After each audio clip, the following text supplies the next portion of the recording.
Gillis, boy speed demon. I'll bet you're asking yourself, how did I, often known as Empty Pockets Gillis, wind up with a racy hot rod like that? Well, this is going to flip you.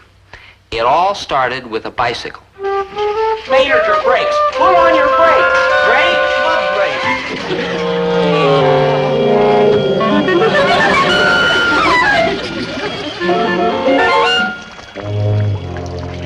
Maynard!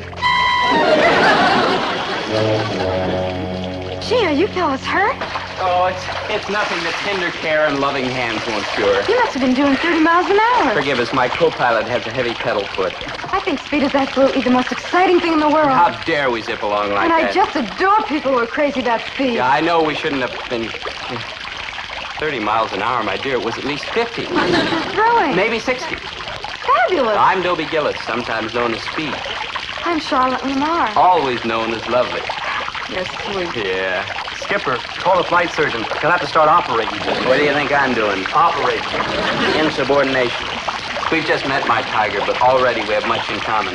Oh? This love of swiftness, this passion for rushing onward ever faster, faster, faster. Oh, Dobie, all my life has been looking for a boy who feels that way about speed. Your search is over. At last he has appeared. Hi-ho, racing fans. It is I, Chatsworth Osborne Jr., the fastest and wealthiest man on wheels. Dobie! Dobie!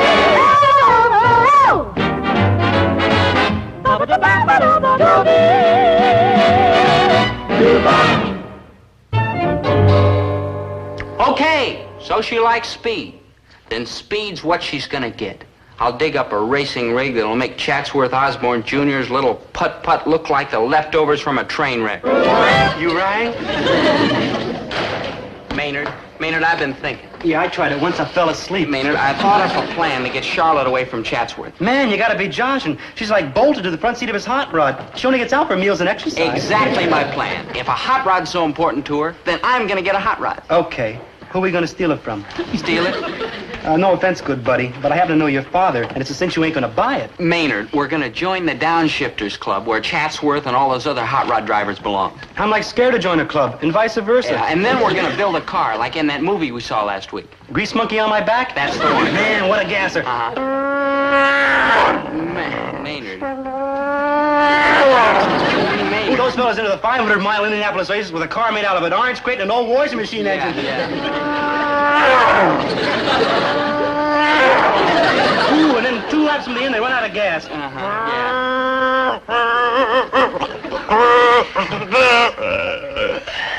But does that stop them? No, sir. Nobody will help them, so they fill up the tank with rubbing alcohol.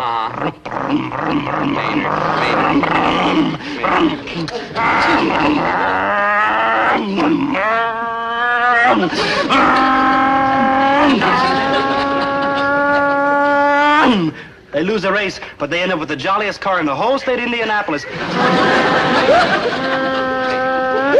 Maynard! I think you've got it mixed up with a couple other pictures. Would you excuse us, please? Please? Please, yes. Maynard, what I'm driving at is those fellas used American know-how. They put that car together with nothing but old odds and ends. Why can't we do that? Sure, why not? You bet. Why not? All it takes is brains and ingenuity and mechanical savvy.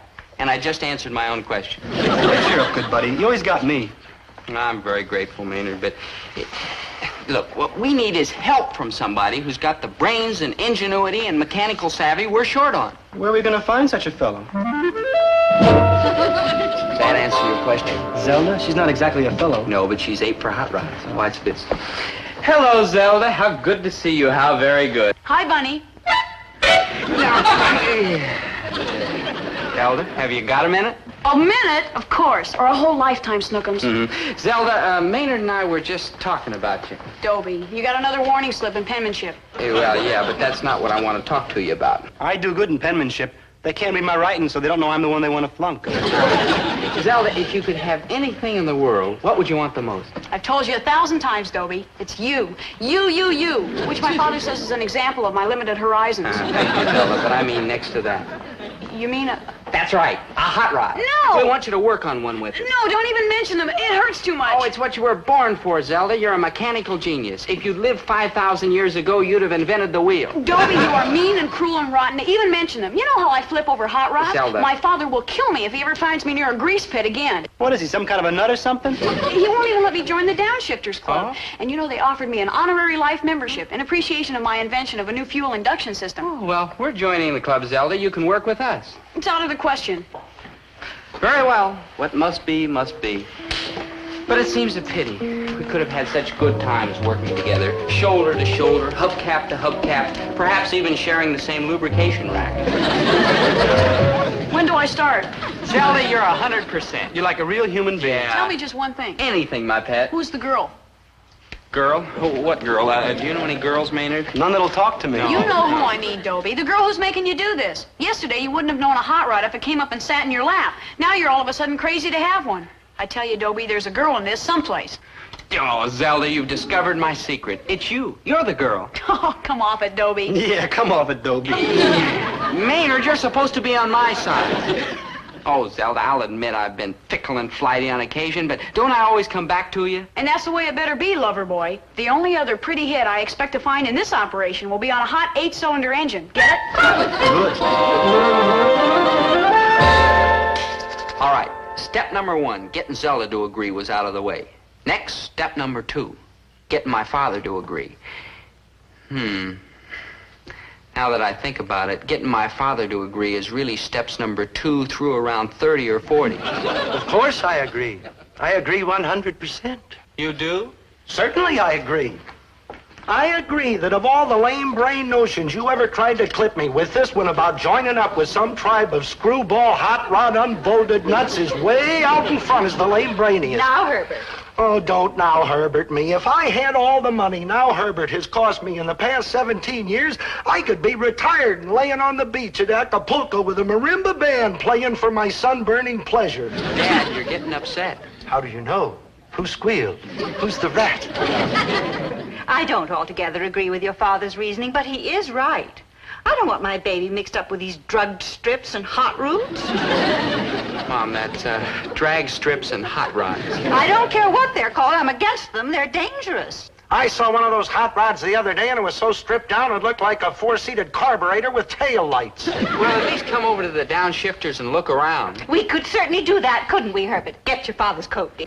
How about the kind of people he's going to meet over there? Oh, I can see it all now. It's Dobie's wedding. There he is in an oil-spattered leather jacket, while the bride comes down the aisle in lace-trimmed coveralls. They zoom out of the church under an archway of grease guns and jump into their hot rod, while the laughing bridesmaids shower them with old spark plugs. Dad, you'd feel different if you ever saw the club. Put this on, dear. We're going over there now. Yeah.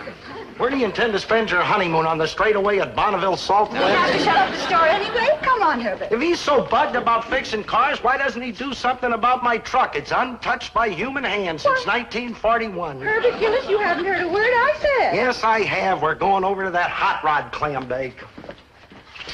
We're going over to that hot rod clam bake. Oh, no, we are not. You don't catch me in that joint. Now, Herbert. What did you say? I said now, Herbert. That's what I was afraid you said. Eventually, you got to now Herbert me into going over there, and I'm not stupid enough to fight it. Come on.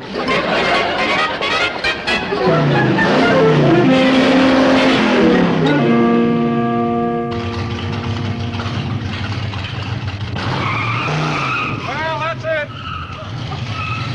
My, you're getting sort of excited, Herbert. We give the kids a place to work, a reasonable amount of supervision, and a sensible goal. And the rest is up to them. I'm impressed, Mr. Sullivan. Aren't you, Herbert? Well, let's face facts, Mr. Gillis. A boy with a mechanical knack is going to fool around with cars anyway. He might as well do it safely. What mechanical knack? This kid tried to fix an appliance in the kitchen last week. So? Have you ever had a refrigerator full of barbecued ice cubes? Well, he'll improve. You'd be surprised what a boy can learn when he's interested. And I'm plenty interested. Now, all our club members take the Downshifters Sane Driving Oath, and they remain in good standing until they get their first traffic summons or a demerit on race or show days, and then they're out. Well, And our club members are serious and hardworking. There's no oddballs or clowns. I'll wait in the car. Showing off. Mr. Gillis, a lot of what the kids learn here can be useful elsewhere, and they learn fast because they're in healthy competition. Now, look at them. They're getting their cars ready for our big original design contest. The member who comes up with the best new design for a car wins that big trophy, Dad. Man, with that hunk of hardware, I could open my own hock shop. My, some of these cars are adorable. Well, there's the Chatsworth Osborne Special, last year's winner. Also, the year before that, and the year before that, and the year before that. I would retire the cup, but my trophy shelf is so crowded.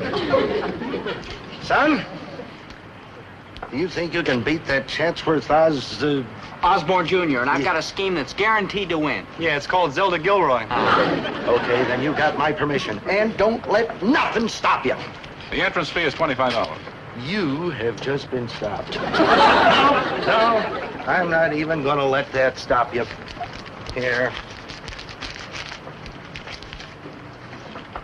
Son, there's just one thing. If you don't beat him... Yeah, Dad, if I don't beat him? You wouldn't dare. Here are my plans, so knock them dead. Yeah, here's mine. Yeah, let's take a look. Beautiful, Maynard, but they're no longer building cars with 4 sets of fins. Yeah, especially with 2 of them through the middle of the driver's seat. Well, I was searching for a new look, but my plan's like flexible. Yeah. Go ahead, Zelda. Well, first of all, we need a mill, A mill? a power plant, an engine. Oh, they cost money. Why don't we build it on top of a hill and push? We can get a wild V8 engine for nothing. Oh, where? Here, we'll get it. It's at the bottom of Bass Lake. Makes a lump. I can't swim. It belonged to my cousin. Water gives me goosebumps. He parked it on the pier and the emergency brake slipped. I can't even wade. Don't worry, I'll get it. You fellas are going after the frame and the wheels. Now look, here's a list of junkyards. Hey, I know these places. I get like a decorator's discount. Well, let's get going. We gotta get to work. Maynard.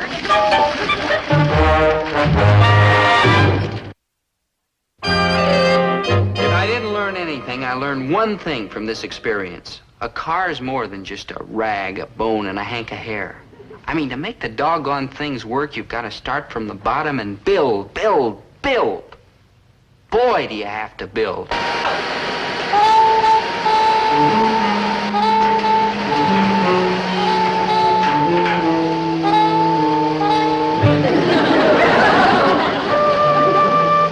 Just the car, please.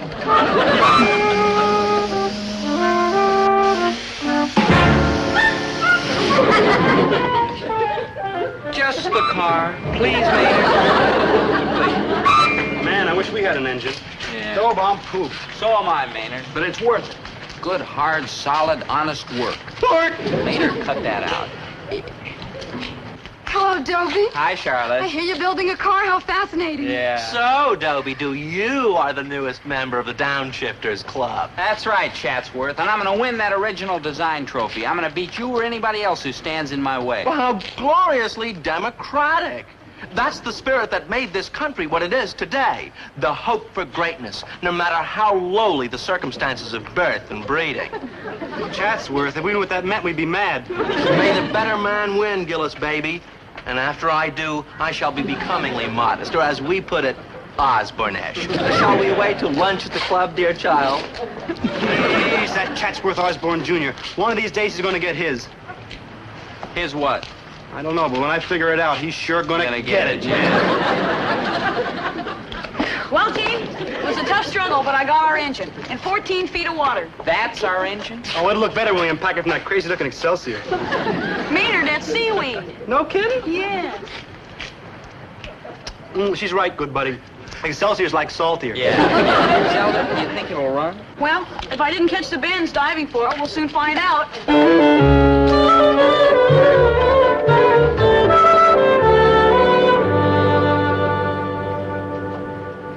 Zelda, you're a whiz. It's marvelous. It's like beautiful. It's smashing.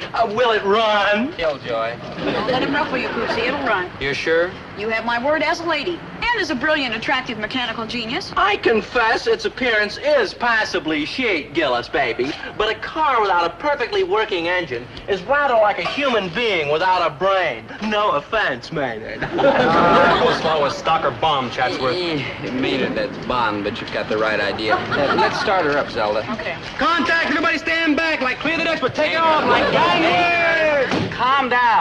We're just gonna start the motor. That's what my Uncle Malcolm said the first time he started his new car. Then him and the car ended up 6 blocks down the street in a cantaloupe bin in the supermarket. Now, that couldn't possibly happen here. Everything's under my personal supervision. Yeah. Dobie, prepare to blast off. Aye, aye, sir.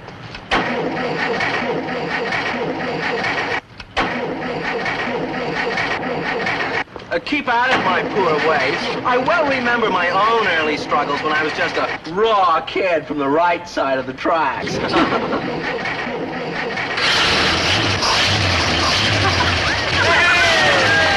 James War! Ansel all leaves! My staff shall work through the night. To the ready room! You see, remote, together we can conquer the world. Yes, Zelda, yes, my attractive mechanical genius. I was a heel. You're wondering how I could be so dishonest to a wonderful girl like Zelda. Dobie, if you win that award, I'm gonna kiss you and hug you and just never stop. Does that answer your question? It was too late to be bothered by my conscience. The time for action was here.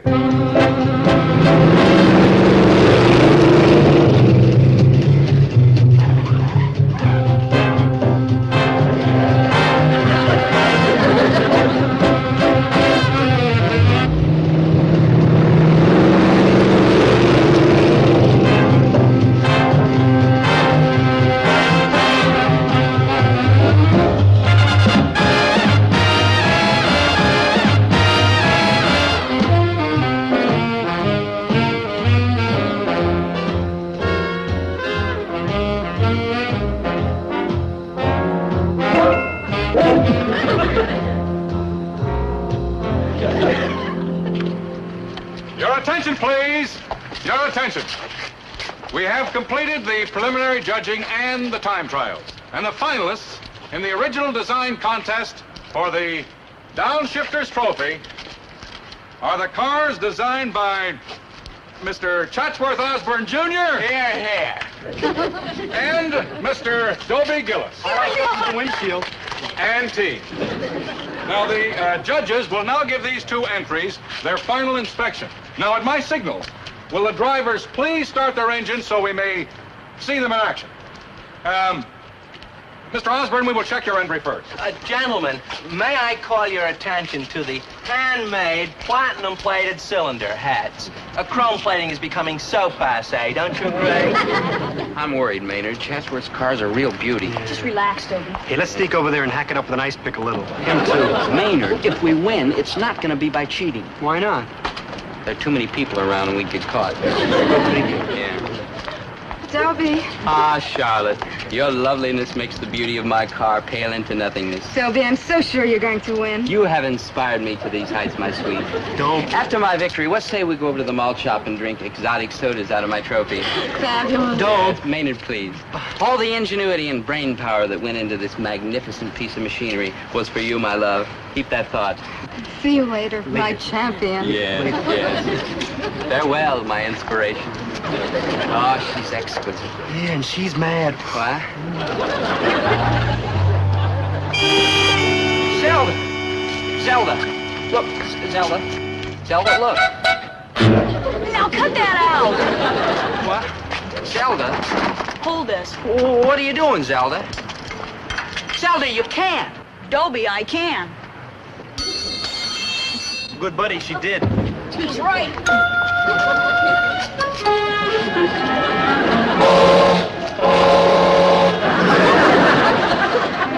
It was lighter under 14 feet of water.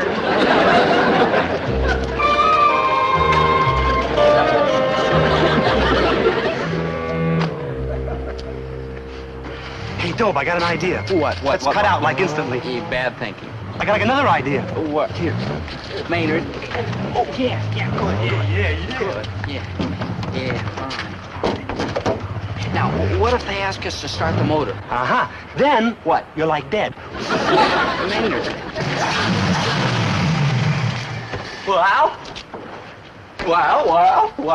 A very fine piece of work, Mr. Osborne. Naturally. Now, may I have the winner's trophy now, or must we go through the hollow mockery of inspecting Gillis's little bauble? Well, it is customary. Ooh, I will hollow mockery you.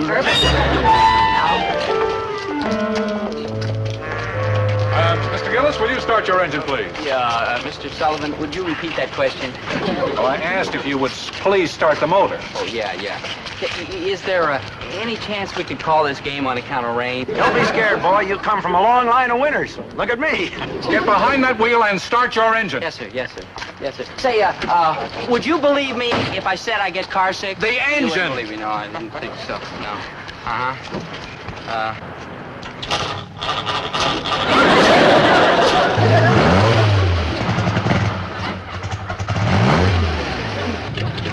Excellent. Now rev it up a little more.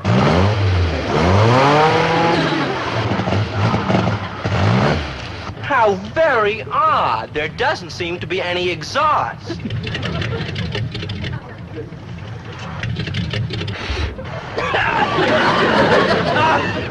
Oh, my son, rats. Remarkable. There's absolutely no vibration. All right, Mr. Gillis, you may turn the motor off now. Yes, sir. Turn it off! Off! Yes, sir. I'm trying to turn it off. Judges. Your attention, please.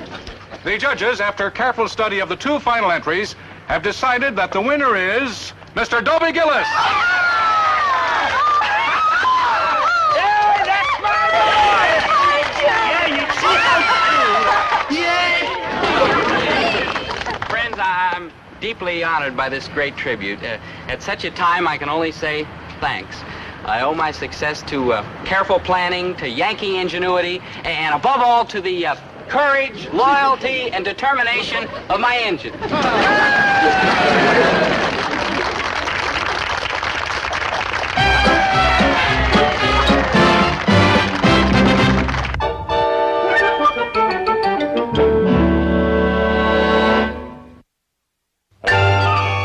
Well, I won the trophy. I won Charlotte, too.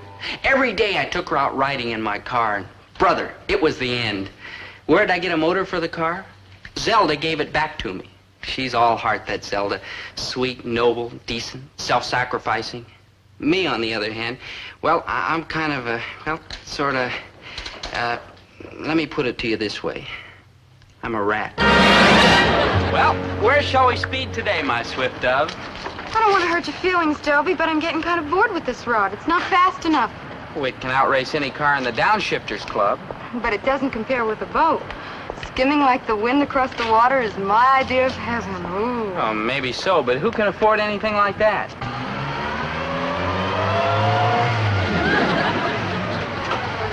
Anchors away, shipmates. Beat it, Chancellor. Charlotte and I want to be alone. Oh, hush up, low-born person. Charlotte, baby, this little trinklet idles at 200 miles an hour. Chancellor. Charlotte, I worked Maynard half to death on that car, just for you. I'm just awful, I know. How thrilling, 200 miles an hour. Well, we were running against the wind. Fine. The race is to the swift, earthbound one. Fidelio, full steam ahead.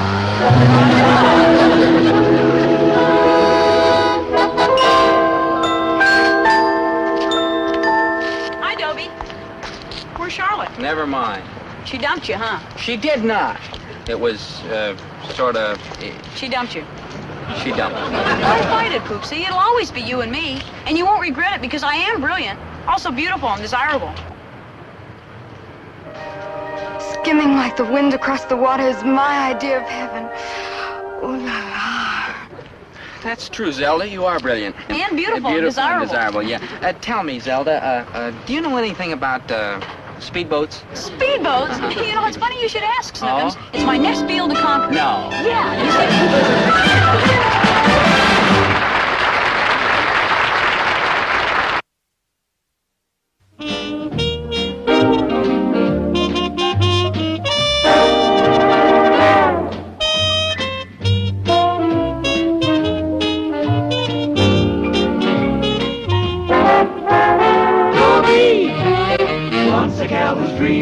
Dobie.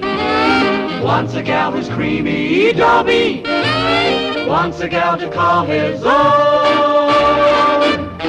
Is she blonde? Is she tall? Is she dark? Is she small? Is she any kind of dreamboat at all?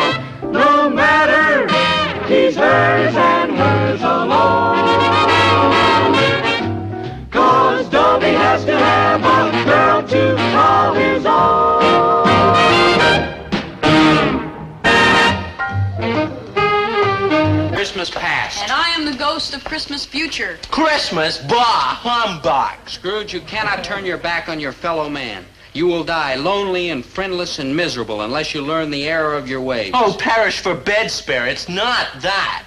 No longer will I say, Christmas, bah, humbug. I will honor Christmas in my heart and try to keep it all the year. So be it, Scrooge. So be it, Scrooge. And it was always said of him that he knew how to keep Christmas well, if any man alive possessed that knowledge. And may that be truly said of us, and all of us.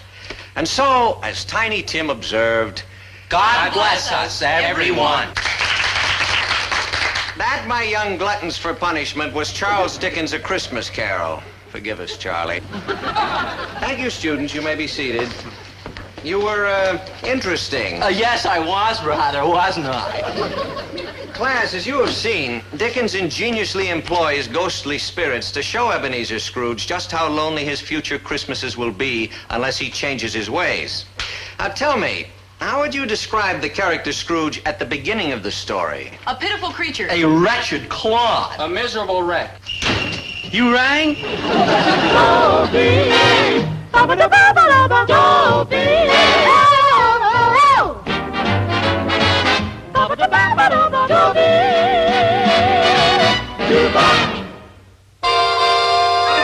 There are some people in this town who say that my friend Maynard G. Krebs is peculiar, odd, eccentric, weird, strange.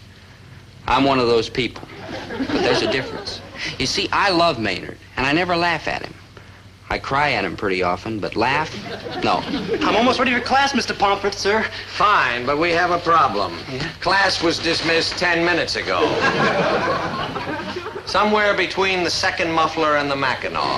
I goofed again. I'm nothing but a goof artist. Oh, I wouldn't say that, Maynard. I'm not a goof artist? I wouldn't say that either. I haven't done nothing right since I was born.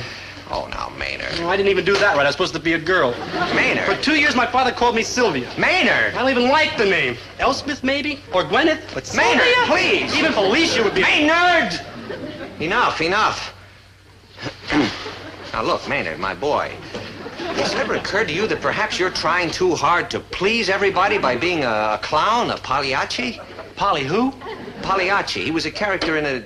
Never mind. What I'm trying to say, Maynard, is you don't have to attract attention to yourself by being odd and different.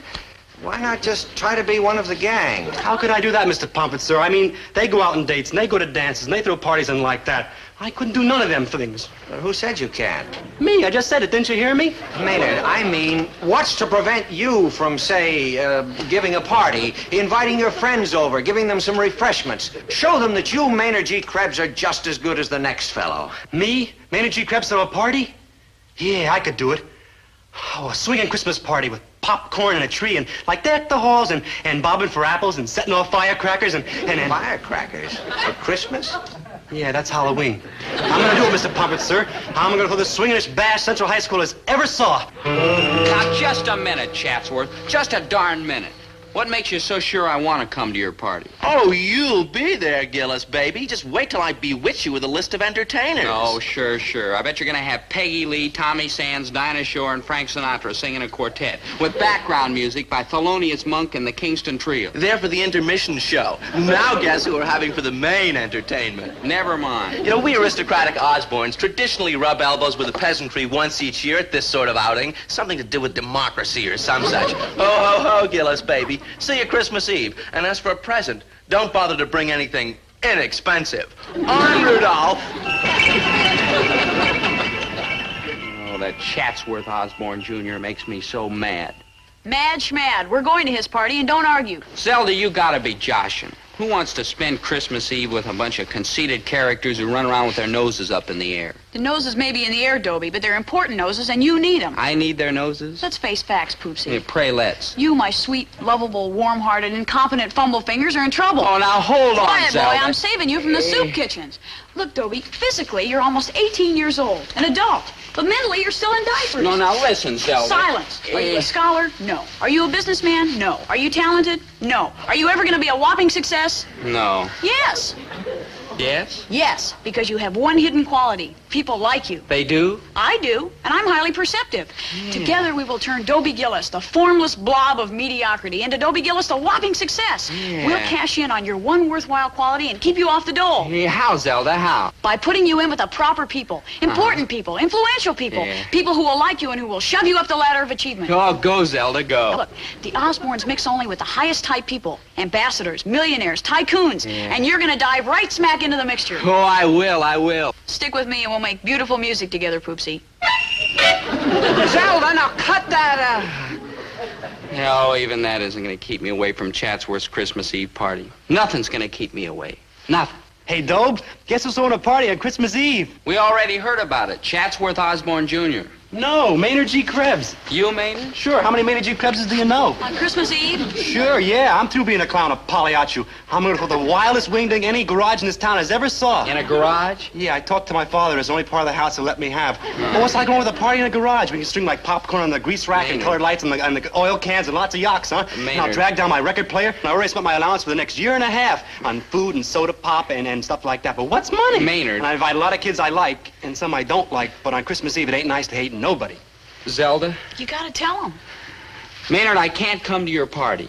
I've got the future to think about. I've got to start making contacts. That's why I can't turn down the invitation to Chatsworth's party. Chatsworth's party? Oh, man, you gotta be kidding. Crazy. Now, Maynard, stop that. Well, I like to stay here and make jolly with you cats all day, but I gotta go finish getting everything ready for the blast. Maynard. Boy, and money's no object. I'm very large at the dime store, yeah. Maynard, listen. You see, 8 o'clock Christmas Eve, and you don't have to bring me a present, but naturally you will. Boy, what a problem. And what a headache. For 3 days I sat on it. On the problem, not the headache. You see, I had to figure out which is more important, getting ahead in the world or friendship. Yeah, this is a very deep question, and it ought to be answered by some of the giant minds of our society, by a Supreme Court judge or Dr. Schweitzer or Jack Parr. But here I was stuck with it, and I had nobody to go to for help. What do you mean, nobody? Son, just remember, whenever you got a problem, your good old dad is never too busy to lend a hand. Anytime. Gee, thanks, Dad. I've got this problem now that I could sure use some help with. Later, can't you see I'm busy? Dad, you said you'd help me. That'll teach me to volunteer. Okay, boy, what's ailing you? Well, it's an ethical problem, and I don't want you to jump to a conclusion until you've heard all the pros and cons. Stop beating around the bush. What subject are you flunking? I'm not flunking anything. This is about Maynard. Maynard? Oh, you need a Supreme Court judge or Dr. Schweitzer or Jack Parr. Dad, Maynard's invited me to a party at his house. Enjoy yourself, son. But maybe I shouldn't go. Maybe not. Because I've also been invited to a party that Chatsworth Osborne Jr.'s throwing. Oh, that's nice. Enjoy yourself, son. But maybe I shouldn't go to that one either. Maybe not. I have to decide which is more important, Maynard's friendship or the important contacts I'll make if I go to Chatsworth's. Remember, boy, the most important thing in this world is friendship. Then you advise me to forget about Chatsworth's party and go to Maynard's? What? If a fellow don't look out for number one, who's going to do it for him? Get what I mean? You mean I should go to Chatsworth's because I'll meet the right people there? Remember, friendship is more valuable than gold. I should go to Maynard's? But to get ahead, it isn't what you know, it's who you know. I should go to Chatsworth's? Remember, a friend in need is a friend indeed. Maynard's? But if you are going to go far, hitch your wagon to a star. Chatsworth's? Just remember, son, many a man has ridden to success on the coattails of his important friends. Chatsworth? To win a friend, be one. Maynard? Well, any more questions, son? Just one. Shoot. What do I do about the party tonight? What do you mean, what do you do? You just follow the advice I've been giving you. That's what you do. And remember, anytime you need help, just call on your good old helpful dad.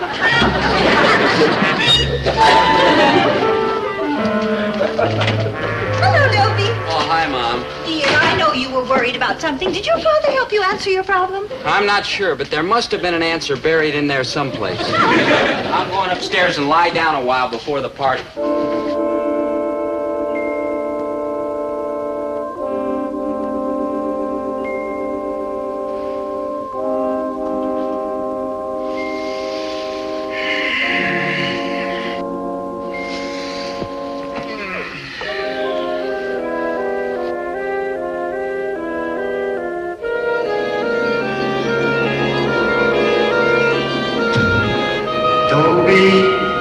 Dobie Gillis.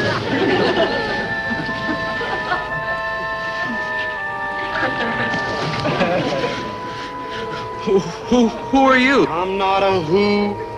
I'm a what? Leave me alone, please. I'm like a ghost. What do you want with me? I'm like an all-purpose ghost. Whenever I say the magic words, I change into the spirit of Christmas past. Doggone, I forgot the magic words. Well, I guess I'll have to change in the spirit of Christmas past the hard way. Please, Spirit, no. Quiet, Earth boy, I'm gonna make the switch. Like, behold.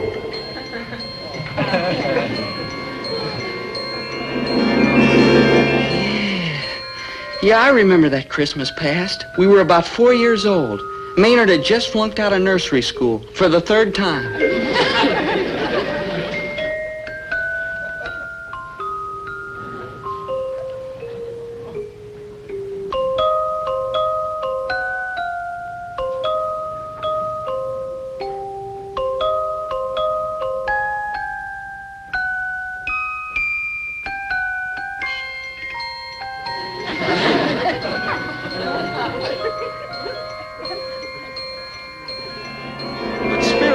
Got to think about his future, his career, what's to become of it.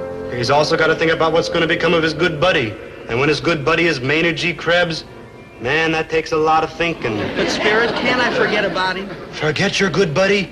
For shame, Dobie Scrooge. You must now witness the miserable result of your miserable wretchedness. Ahoy, I will now become the spirit of Christmas future.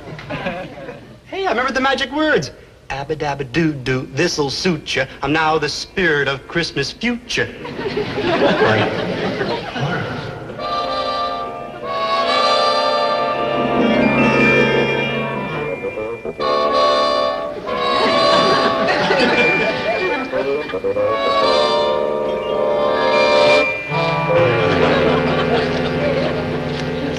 Good evening, Zelda, my dear.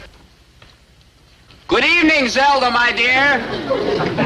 Yeah, Tremblay, tell Mrs. Gillis that Mr. Gillis says, good evening, Zelda, my dear. As you say so.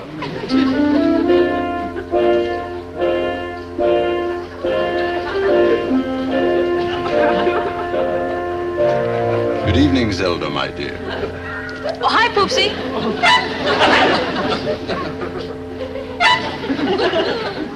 Tremblay, tell Mr. Gillis. As you wish, madam.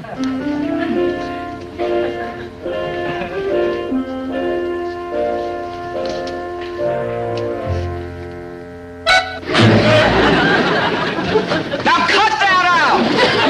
Dobie, dear, we've been invited to dinner at the Montmorencys tomorrow night. Oh? Are they interesting? Fascinating. Are they amusing? Oh, terribly. Can they advance my career? No. Forget them. That's my Dobie. Onward and upward to contacts and success and successful contacts. Tremblay, where's the main course? Oh. When I've got money, who needs food? Or friends? Or anything? Tremblay, at the window, what is that? Sir, whatever it is, it defies description. I'd best set the dogs on it. Oh, no, Tremblay, the poor waif looks familiar, especially around the beard and sweatshirt. Ridiculous. How could you, a moneyed Gillis, know such a creature? You're right, of course, my dear Zelda. Tremblay, chase him off the premises. I refuse to be bothered with people who cannot advance my career. That's the spirit, Buster. Merry Christmas to you all.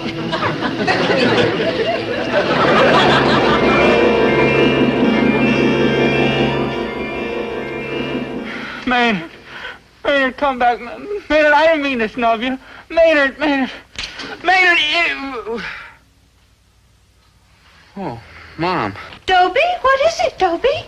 Oh, I guess I was having a dream. It was awful. Oh, well, you'll feel better once you get to Chatsworth's party. I pressed your suit for you. Oh, thanks, Mom, but about Chatsworth's I'll be party. so proud. My handsome son, mingling with all those important people, meeting friends who really amount to something. Mom. Your dad and I are just plain people, Dobie, but it makes us so very happy to know that our son is accepted and liked by the Osborns and their friends. Mom, listen. When you get back from the party, promise to wake me up and tell me all about it. Every detail, mind you, no matter how late it is. Sure, Mom. I promise.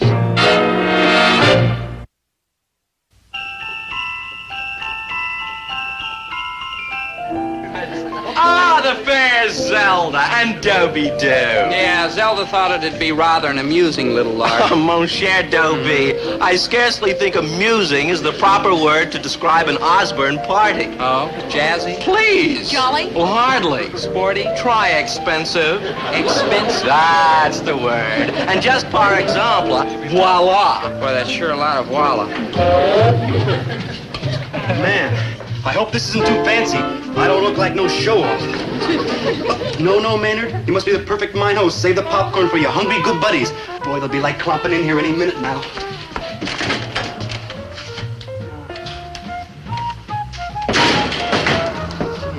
I wonder where they are. Dobie, who was that distinguished-looking man you were talking to? Oh, some lawyer friend of the Osbornes. He wants me to call him in case I ever decide to become an attorney. How marvelous. All these smashing contacts. Big, valuable. Yeah, big, valuable. Oh, good buddies. Like, welcome.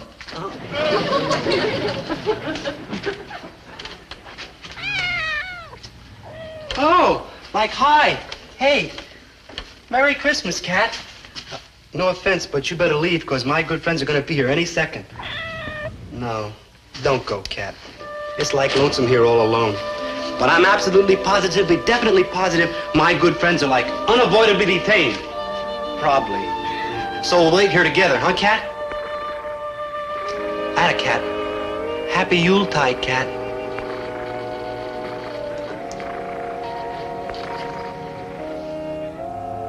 Uncle Midas, one must concede that Gillis here springs from peasant stock, but he is hardworking and conscientious in his own dreary way. Perhaps you should talk to him about going to work in one of your banks. Dobie, what's the matter with you? All these sensational contacts and you stand around with all the personality of a wet noodle. Zelda, my heart just isn't in it. I don't care about your heart. It's your teeth I want to see. Smiling. Now get back in there and make with the charm. Show Uncle Midas you're the kind of man his bank can't get along without.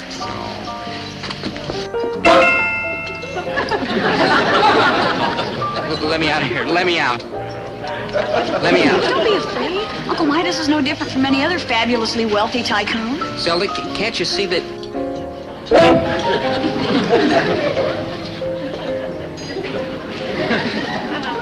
Come on, Dobie.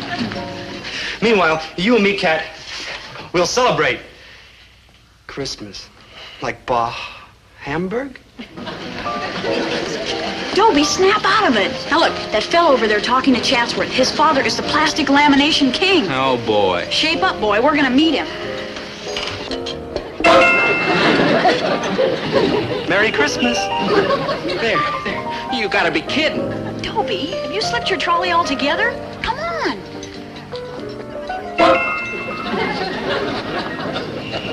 Merry Christmas. Zelda. Zelda. Merry Christmas.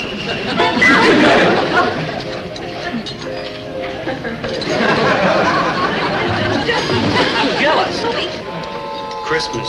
Like Hamburg? You sure you want to stay, Cat? I mean, you probably got friends waiting for you down at the city dump for the big Christmas Eve blowout. I mean, it's Christmas Eve and everybody's got friends waiting. Christmas.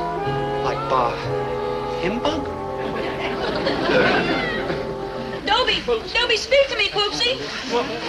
Gillis, old cabbage, you look as if you've just seen a ghost. I just saw myself. Even worse. Oh, hush up, Chatsworth. Look, I don't belong here.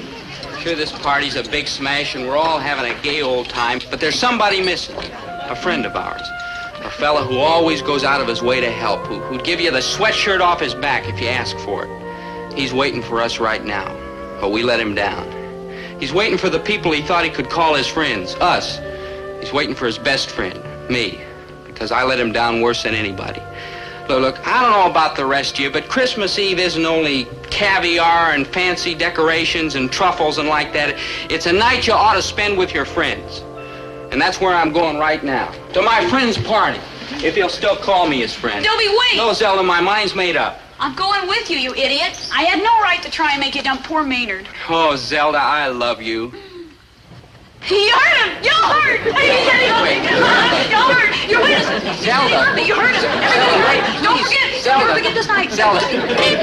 Now cut that out! Zelda! Zelda! Chatsworth Osborne, Jr. His party ain't the only one that's got entertainment.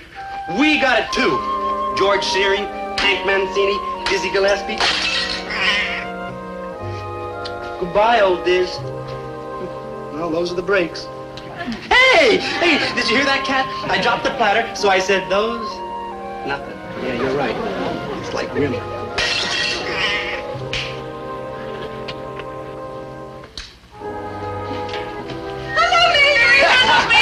Can you ever call me good buddy again? Sure, good buddy. I just did it. Oh, thanks, Maynard. Thanks, good buddy.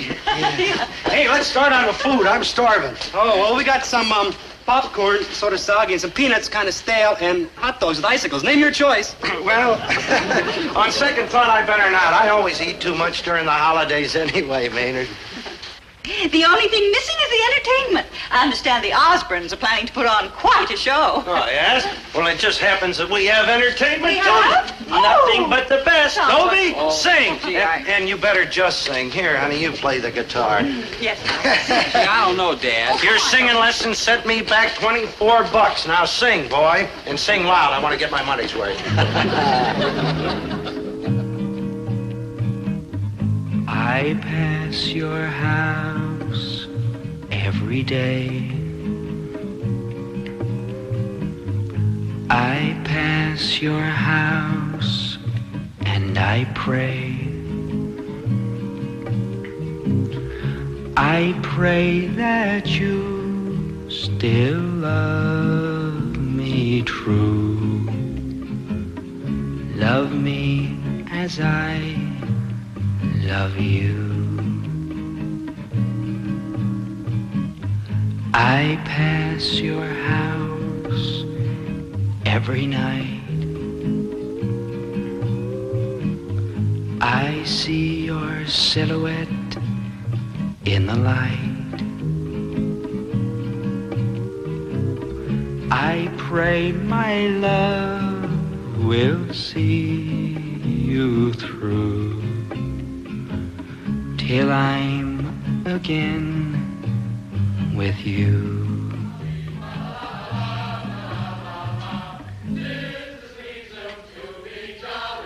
Ghost.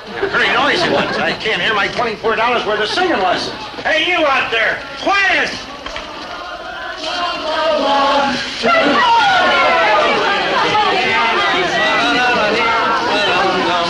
You too, Chatsworth? But of course, Dobie do. You observe how the Christmas spirit overwhelms the average citizen. So? So you can imagine the shattering effect when it strikes an Osborne. Attention there. We shall now sing another chorus of that jovial Yuletide chanson. Chanson? Mm-hmm. You will follow my beat precisely.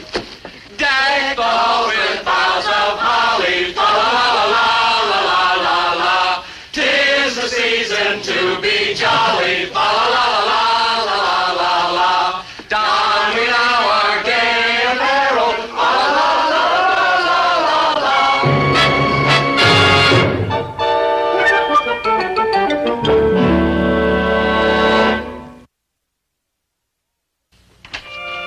Whoa, whoa, whoa, whoa, whoa. Like Merry Christmas, Mr. Gillis. And ho, ho, ho, and a Merry Christmas to you, Maynard.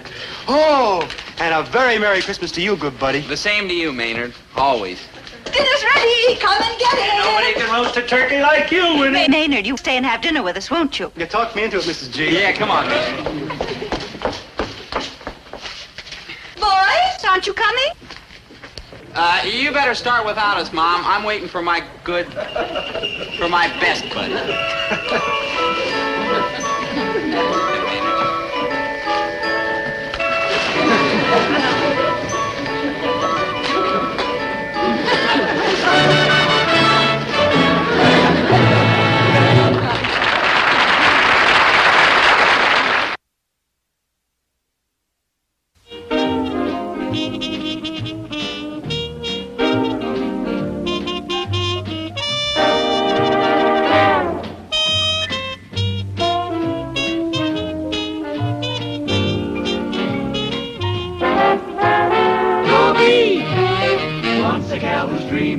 Dobie.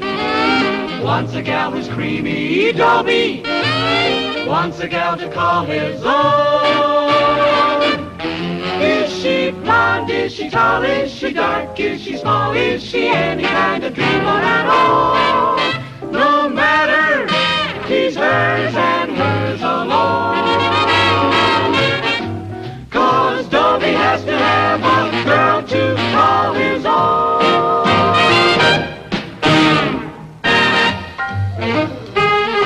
A man who is willful and vital and strong. That was Yvette.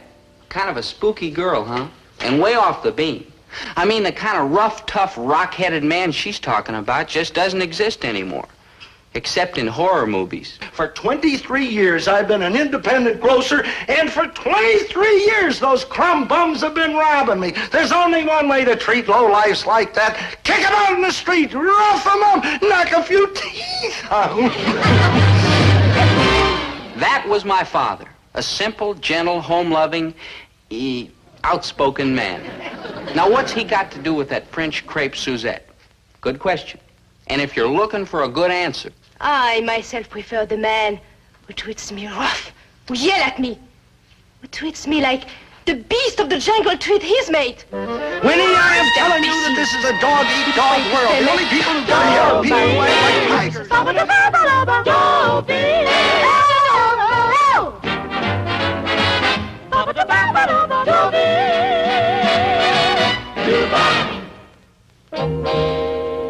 See this book? It's called How to Hypnotize Your Friends for Fun and Profit. And it's really interesting. It's also part of the reason my father got fouled up with this female Maurice Chevalier. You wouldn't think paper and a little ink could blow up such a hurricane. Dobie, you are not developing. You are not using your mind. You are not fulfilling your promise. You are not being true to yourself. Mom, I was just playing a little music. Fine. You want to play music, you play good music. Like madrigals? Like madrigals, like fugues, like etudes, like nocturnes. Fugues, etudes, nocturnes. You see, you don't even know what they mean. Good thinking. Maybe if you'd read a book occasionally, you'd learn a few words. When's the last time you read a book? It just so happens I read a book last night. Oh? What was that? Oh, just a book. What was the title, Dobie? How to Hypnotize Your Friends. Where on earth did you get a ridiculous piece of junk like that? Dad gave it to me. It happens to be a very interesting book. Winnie, one of the guys down at the lodge gave it to me. Oh, I see. You got it from one of your learned colleagues at the lodge. Which one? The one that collects old license plates, or the one who spends the summer vacation trying to beat the flagpole sitting record? Now, just a darn minute. Those are great guys, and every man jack of them is a veteran. Oh, Herbert, I know they are great guys. Yeah, they're my kind of guys. After all, I ain't no Albert Einstein, you know. You sure ain't, Dad. You butt out. Herbert, I know you are not Albert Einstein. And you, by the way, don't happen to be Madame Curie either. That's right. You are not Professor Einstein, and I am not Madame Curie. But just because we are a couple of dull, ordinary people, does that mean that Dobie has to be too? Oh, I don't think you're dull and ordinary, Mom. Or you either, Dad. Thanks, boy. Well, maybe a little dull and ordinary. But you're my parents who gave me birth and walked the floor with me when I was little and fed me and clothed me and raised me to manhood. And I'm not going to turn my back on you no matter what anybody says. You're all right, son. He is not all right. He's stagnating. His mind is shriveling up like a prune. Look what he reads, How to Hypnotize Your Friends. Why don't you read Shakespeare, Dickens, Shelley? What for? School's out this week. Herbert, you see, to our son, literature is a chore, not a beautiful, rewarding experience. The boy has no appreciation at all for culture. Mom, maybe I don't have any appreciation for culture, but my posture's good, and I've got a lot of friends, and I'm happy. And that's the most important thing, isn't it? Yes, Dobie, that's a very important thing, but it is also important to enrich your mind and exalt your soul. And we are not going to delay another minute. Get your coat. You are coming with me. I am? You certainly are. I was on my way to my club, but I remember reading in the paper that there's a touring exhibit of LeBlanc at the County Museum, and I have just decided that we are going. Oh, well, gee, Mom, there's nothing in the world I'd rather do, but I got some plans for this afternoon. What plans? Well, you see, Maynard and I figured we'd go downtown and watch this fella toss flapjacks in the window. He's great, isn't he? Boy, but he is coming with me to the touring LeBlanc exhibit. Right, son. You are going with your mother, and I don't want to pry, but what is a touring LeBlanc exhibit? Yeah. LeBlanc just happens to be one of the world's great French painters, that's all. And he is touring the country with a collection of his paintings. Oh, no, you don't. We have raised this boy up to be a fine, decent, upstanding, all-American boy, and he isn't going anywhere to look at any French pictures. Thank you. I am shocked. Do you want him to go on the way he is? Ignorant, dull, stupid, wishy-washy, slack, uninformed. You rang? Oh, hi, Maynard. Like hi, good buddy. Like hi, Mrs. G. Like hi, Mr. G. No, it's only you, Maynard. It's only you, Maynard. It's only you. That's what everybody says when I come in. It's only you. It's only you. Maynard, I didn't mean it that Sure, way. nobody means nothing. All they do is treat me like dirt. It's only you, Maynard. Do they ever say, how are you, Maynard? Do they ever say, welcome, Maynard? Do they ever say, glad to see you, Maynard? No. It's only you, Maynard. That's all they ever say. Well, I'd rather have someone say, get out, Maynard. Get out, Maynard. You're joshing, ain't you, Mrs. G? No, dear, I mean it. Maynard, you know I'm very fond of you. You've never heard me say it's only you, Maynard. Like true. But, dear, we are having a little private family discussion, so if you wouldn't mind just getting out. All the way out? All the way out. What do I like to do out there? Well, you could eat a banana. You like bananas? Like, yeah. Will I have to wait like long? Just a few minutes. Oh. Well, I eat like awful fast, Mrs. G. These will hold you, Maynard. Thanks, Mrs. G. Right, goodbye, Maynard. Like who? That wasn't very kind, Mom. I mean, Maynard's got feelings like everybody else. I know it, dear, and I didn't enjoy pushing him out of here. Maynard is a dear, sweet, well-meaning boy, and I know that you couldn't find a more loyal friend. That's right. He sticks with me through thick and thin. Anywhere I go, he goes. Which is precisely the trouble. Huh? Dear, I know how close you and Maynard are, but wouldn't it be nice if you saw somebody else for a little while? Somebody a little more cultured, perhaps. You want me to dump Maynard? Never. As long as there's breath in my body, Maynard's got a friend. Yay, good buddy, yay. Oh, no, Mom, he reads lips. He reads lips? Yeah, he sent for this course. There was a coupon in back of a comic book, see, and he sent it away and got this course. And he learned it all by himself. So it just isn't fair to go around saying my friend Maynard isn't cultured.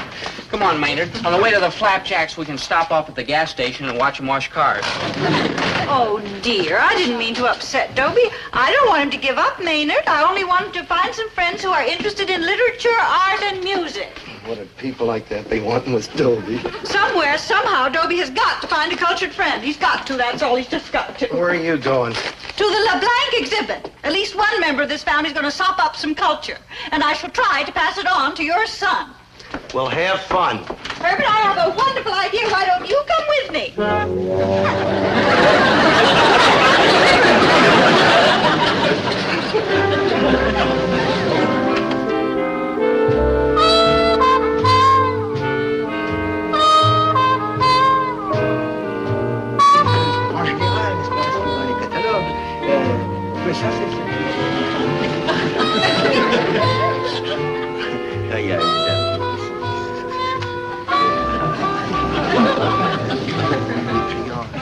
Madame, did you like the painting? Well, yes, indeed, yes. It's magnificent. Of course, the artist is a genius. Oh, yes. It's so... Je ne sais quoi. You took the words right out of my mouth. But we have other masterpieces over here. And also, yes. may I present myself? I'm Aristide Leblanc. Not the painter. Yes, c'est moi. Oh, goodness, this is an honor. I would say. Oh. And may I ask your name, gracious lady? Oh, Mrs. Herbert T. Gillis. Enchanté. Moi aussi. You speak French? Well, I took a bit in high school. Ah, combien je suis heureux et fortuné de trouver quelqu'un qui parle les sons de mon pays dans cette terre barbare. Qui donc, parmi ces sauvages, pourrait être aussi natal et vrai, n'est-ce pas? Yes, isn't it? Quoi? Perhaps we had better stick to English, Signor. Signor? I mean, it's so long since I was in high school. Oh, it can't have been so long, a lady as young as yourself. Oh, Signor, you are enchanté. Possibly. Well, it certainly is a pleasure to make your acquaintance, Signor. Tell me, are you enjoying your visit to our country? Eh bien, on does what one can to improve one's relations with one's allies, n'est-ce pas? Oh, yes, Pa. And how long are you going to stay? Oh, 2-3 months, perhaps. Is that all? Well, one has to return one's daughter to the school. Oh, you have your little girl here. Not so little. She has 17 years. You have a daughter, 17 years old. Yes, and a wife, Elak, 45. Your daughter, would you say she was a cultured girl? But of course, is she not my daughter? Signor, I bet I know what you and your family would like. And what would that be? A nice, simple, home-cooked American meal. Sacré bleu. Oh, I thought so. Well, we'll ride around the corner and we'll expect you. Gillis's grocery, we live upstairs. No, madame. Oh, nonsense. You know you love it. Now, you be there. What can one say? Splendid. We eat at 5:30. Mm-hmm. Lunch. Dinner. Quel barbarisme. And of course you'll bring your daughter. I promise you she won't be bored. I have a son her age, Dobie. Dopey? Yeah, Dobie with a B. A fine boy, so intelligent, so sensitive, so cultured. That's it, good buddy. Keep your lips nice and loose. You're doing fine, though. Let's try one, huh? Okay, Maynard. And I appreciate this. You taking all this time to help me practice lip reading. Ah, forget it, Maynard. What are friends for? Oh, you're 100%, Dope. Now, you go over there where I can't hear you and talk nice and slow, but not loud enough for me to hear, okay? Okay, Maynard. Yeah. Okay. Okay, Dope, I'm ready. Here goes. I think that I shall never see a poem as lovely as a tree. A penny saved is a penny earned. Right, Dope? No, Maynard. Sure, I knew it. Try another one. Shoot if you must this old gray head, but spare my country's flag, she said. The quick brown fox jumped over the gray dog. Say it, huh? Maynard. Hey, they're too easy this way. Watch me do the next one the hard way. Maynard. Go ahead, Dope, I'm ready. Maynard, I hate to say this, but you don't know how to read lips. The boy stood on the burning deck eating peanuts by the peck. Wonderful, huh, Dope? That's what it was, Maynard. Wonderful. Yeah, and some people say I got no talent. How come? Jealousy, Maynard. Pure jealousy. Couldn't you find something a little more conservative? For your information, Mrs. Gillis, this happens to be a hand-painted tie. And he is a hand painter, ain't he? Hi, Mom. Oh, you look lovely, dear. Thanks. Hey, Mom, I got to cut and run right after dinner. Maynard's waiting for me down on River Street. They're bringing a whole slew of steam shovels over to start excavating the foundation for the new city dump. The new city So dump we will figured- just have to wait. You will stay here and be polite to our cultured guest, Signor LeBlanc, and his wife and daughter. His daughter? How old is she? About your age. Hey, a French girl about my age? Oh, boy. Hey, Mom, you're all right. No offense, Mom, but this girl, she wouldn't be stuffed with culture and education and all like that, would she? It's possible. Mom, admit it. You're trying to clobber me with culture. All right, it's true. I'm not ashamed of it. If you won't make any effort to improve yourself, then it's your mother's duty. Don't fight her, boy. When she gets like this, you can't stop her without you use a gun. A very large gun. Get the appetizers. You think she's stubborn? You should have met her father. We used to call him Old Granite Head. Signors, welcome to my home. May I have the honor to present my wife and my daughter Yvette? Enchante, enchante, and enchanté to see you again, Signor. And may I present my husband, Herbert T. How do you do? Manger. Oh, likewise, I'm sure. No, my wife, she doesn't speak the English. What'd she say? When do we eat? Yeah, that a girl, Frenchie. Winnie, why don't we sit down and dig in? My stomach's rather like a cage full of lions. Well, it's your fault. Your cooking always makes me hungry. Please, Oh, Herbert. she's the best little cook and the most attractive woman in this part of town. Well, dinner will be servé in just a few moments. Meanwhile, I have prepared some delicious hors d'oeuvres. Qu'est-ce qu'il dit? Bientôt, nous allons manger des hors d'oeuvre. Aha! Hors d'oeuvre! Quand? Quand? My wife, she has a great appetite. Well, don't let it worry you, Buster. There's nothing wrong with a healthy woman, and your wife is one of the healthiest I've seen. This is my son, Dobie. Allô? Oh,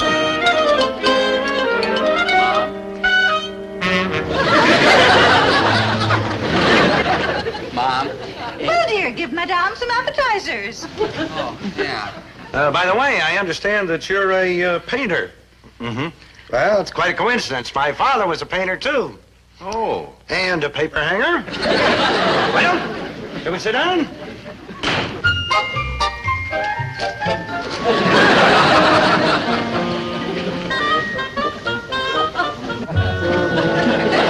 Oh, no, Yvette, don't you want to sit next to Dobie? Not unbearably. What difference does it make where they sit? These things are all the same size. Tell me, Yvette, are you having a nice time in our country? Not unbearably. Yvette, that's a very strange name. How do you spell it?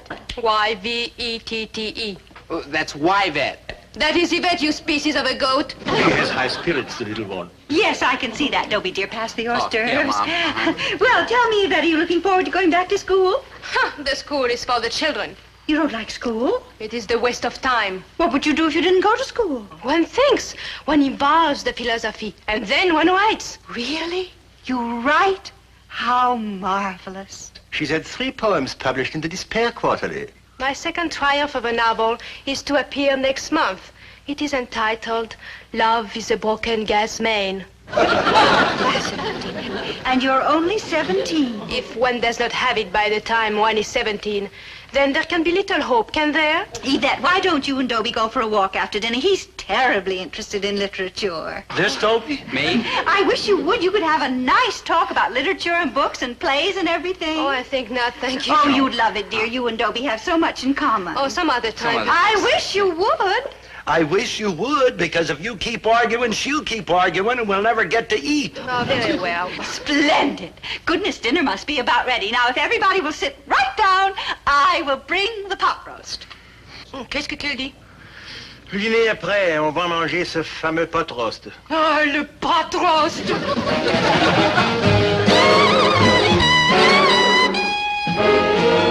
here, Yvette. Back home, they're getting dessert.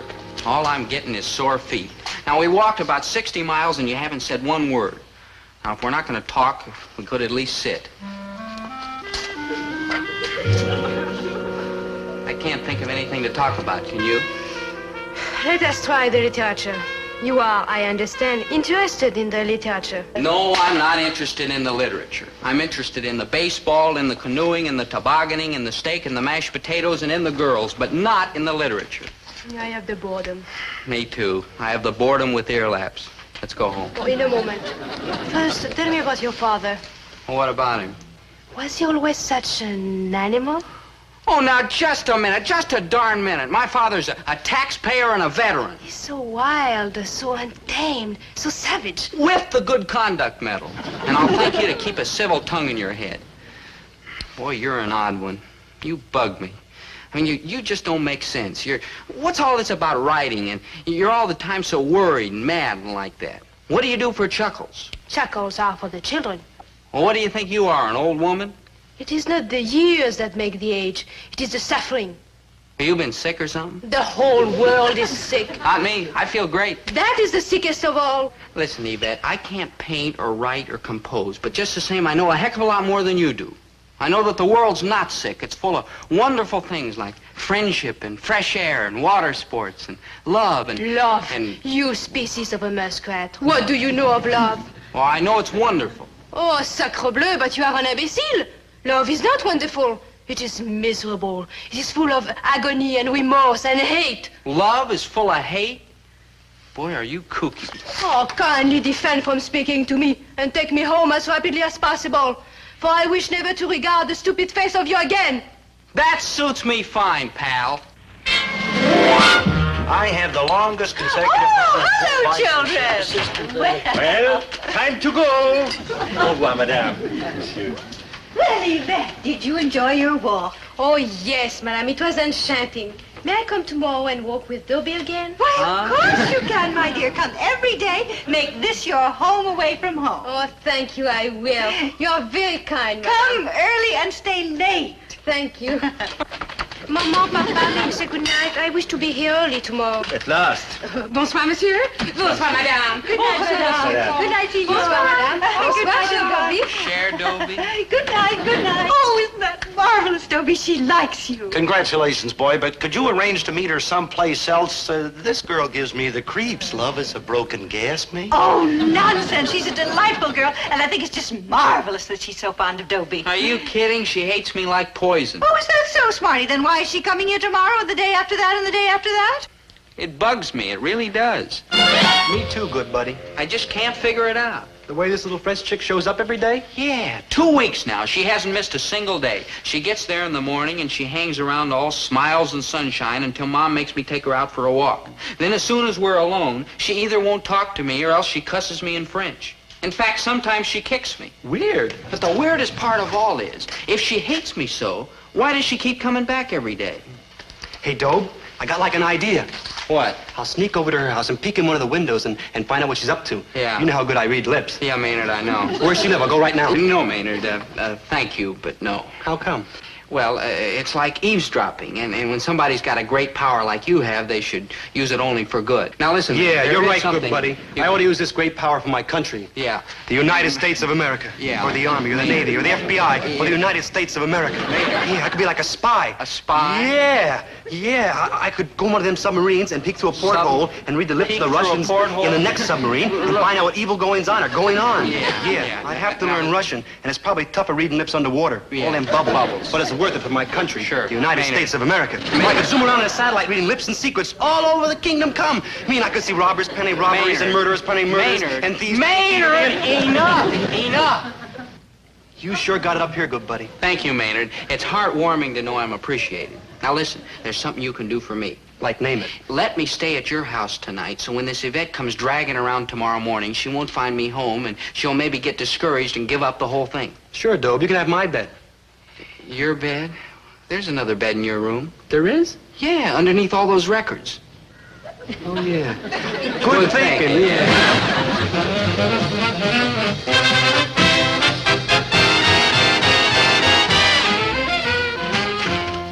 Oh, hi.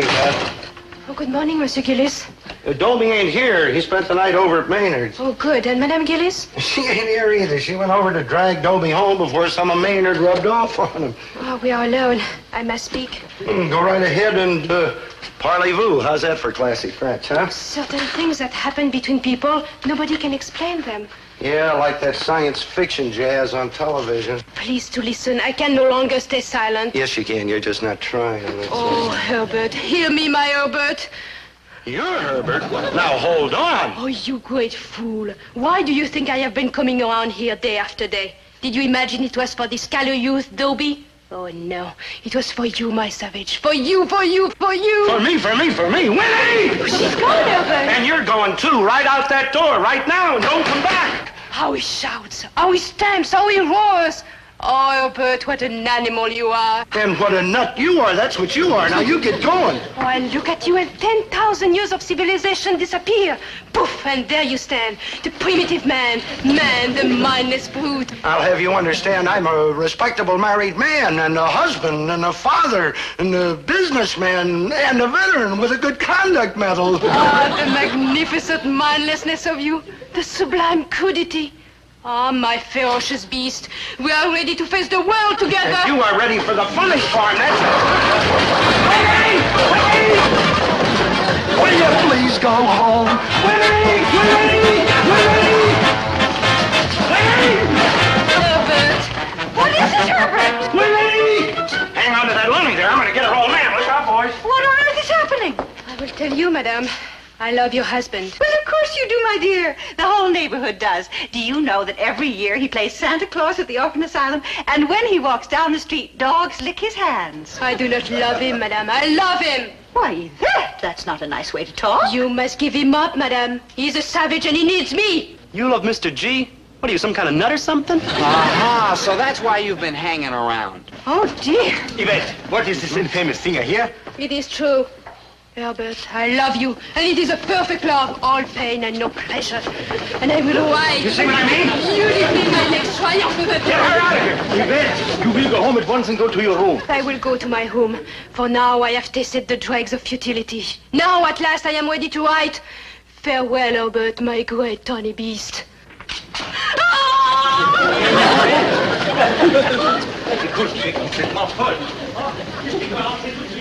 Well, that turned out real good, Winnie Pooh.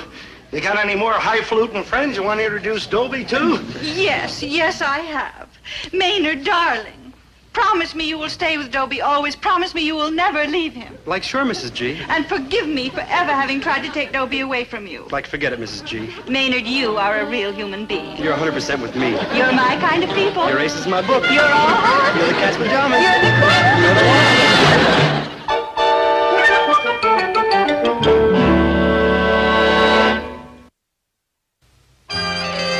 Well, that was the last time Mom tried to ram culture down my throat. After what happened, she was convinced that I had to develop an interest in good music and literature and poetry and like that, all by myself. And I'm happy to say that I did. Listen, my children, and you shall hear of the midnight ride of Paul Revere. On the 18th of April in '75, hardly a man is now alive who remembers that famous day and year. I got it. See if I read your lips right, huh? Yeah, okay. It looked extremely rocky for the Mudville 9 that day. The score stood 2-4 with but an inning left to play. Perfect, Dad.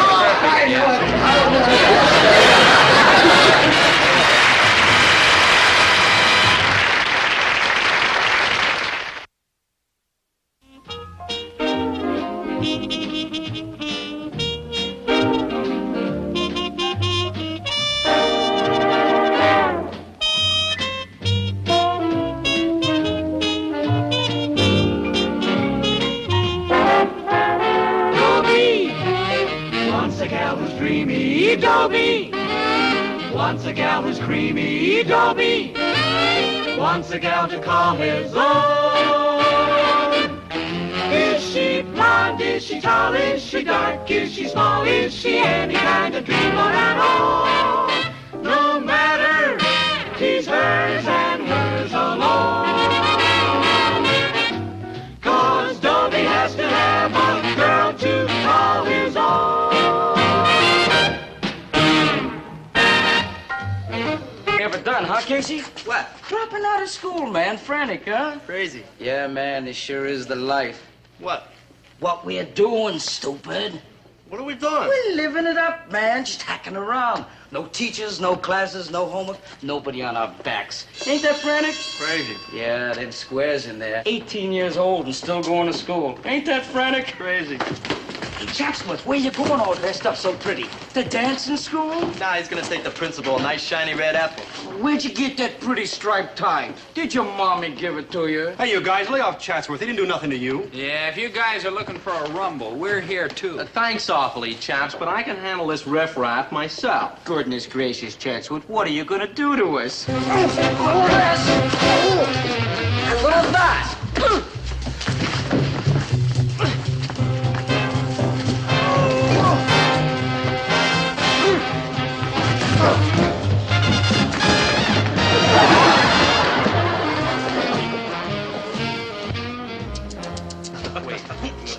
Wow. Where'd you learn that, Chatsworth? Well, Dobie, since the age of 7, I have been taking bi-weekly lessons in judo from the celebrated Japanese master Ito Nomuri. As a matter of fact, he's waiting at my house right now. To give you another judo lesson? No, Krebs, baby. He also gives lessons in flower arrangement. Dobie.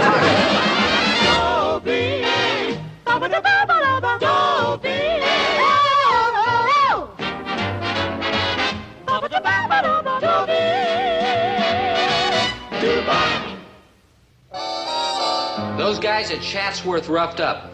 They're dropouts. I mean, they quit school and now they just bum around town doing nothing. Well, they can have it.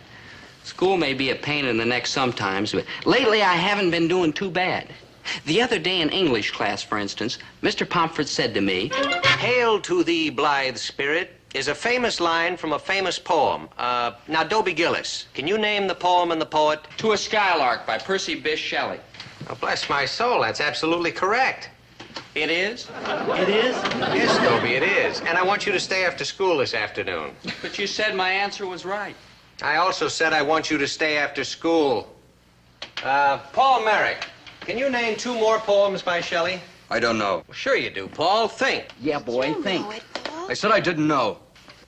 All right, Paul. Linda Mayhew, can you name 2 more poems by Shelley? Ode to the West Wind and Adonais. Very good, Linda.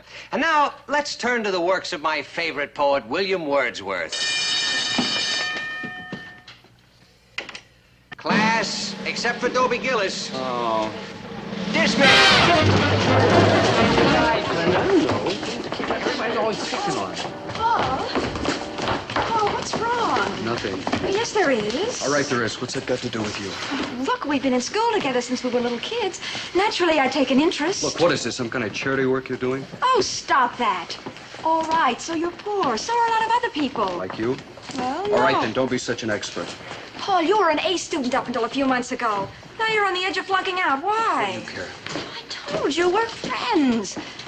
Let me help you, please. Do you mean that? Of course I do. Linda, baby, have you forgotten tennis this afternoon? Excuse me, Paulsy, do. In just a little while, Chatsworth. Oh, do hurry, child, because I would like to get in a little splash after the game. In a few minutes. Coming, Paul. Go with your friend, Linda. Paul? Because my friends are here for me. Yeah, we ain't got all day.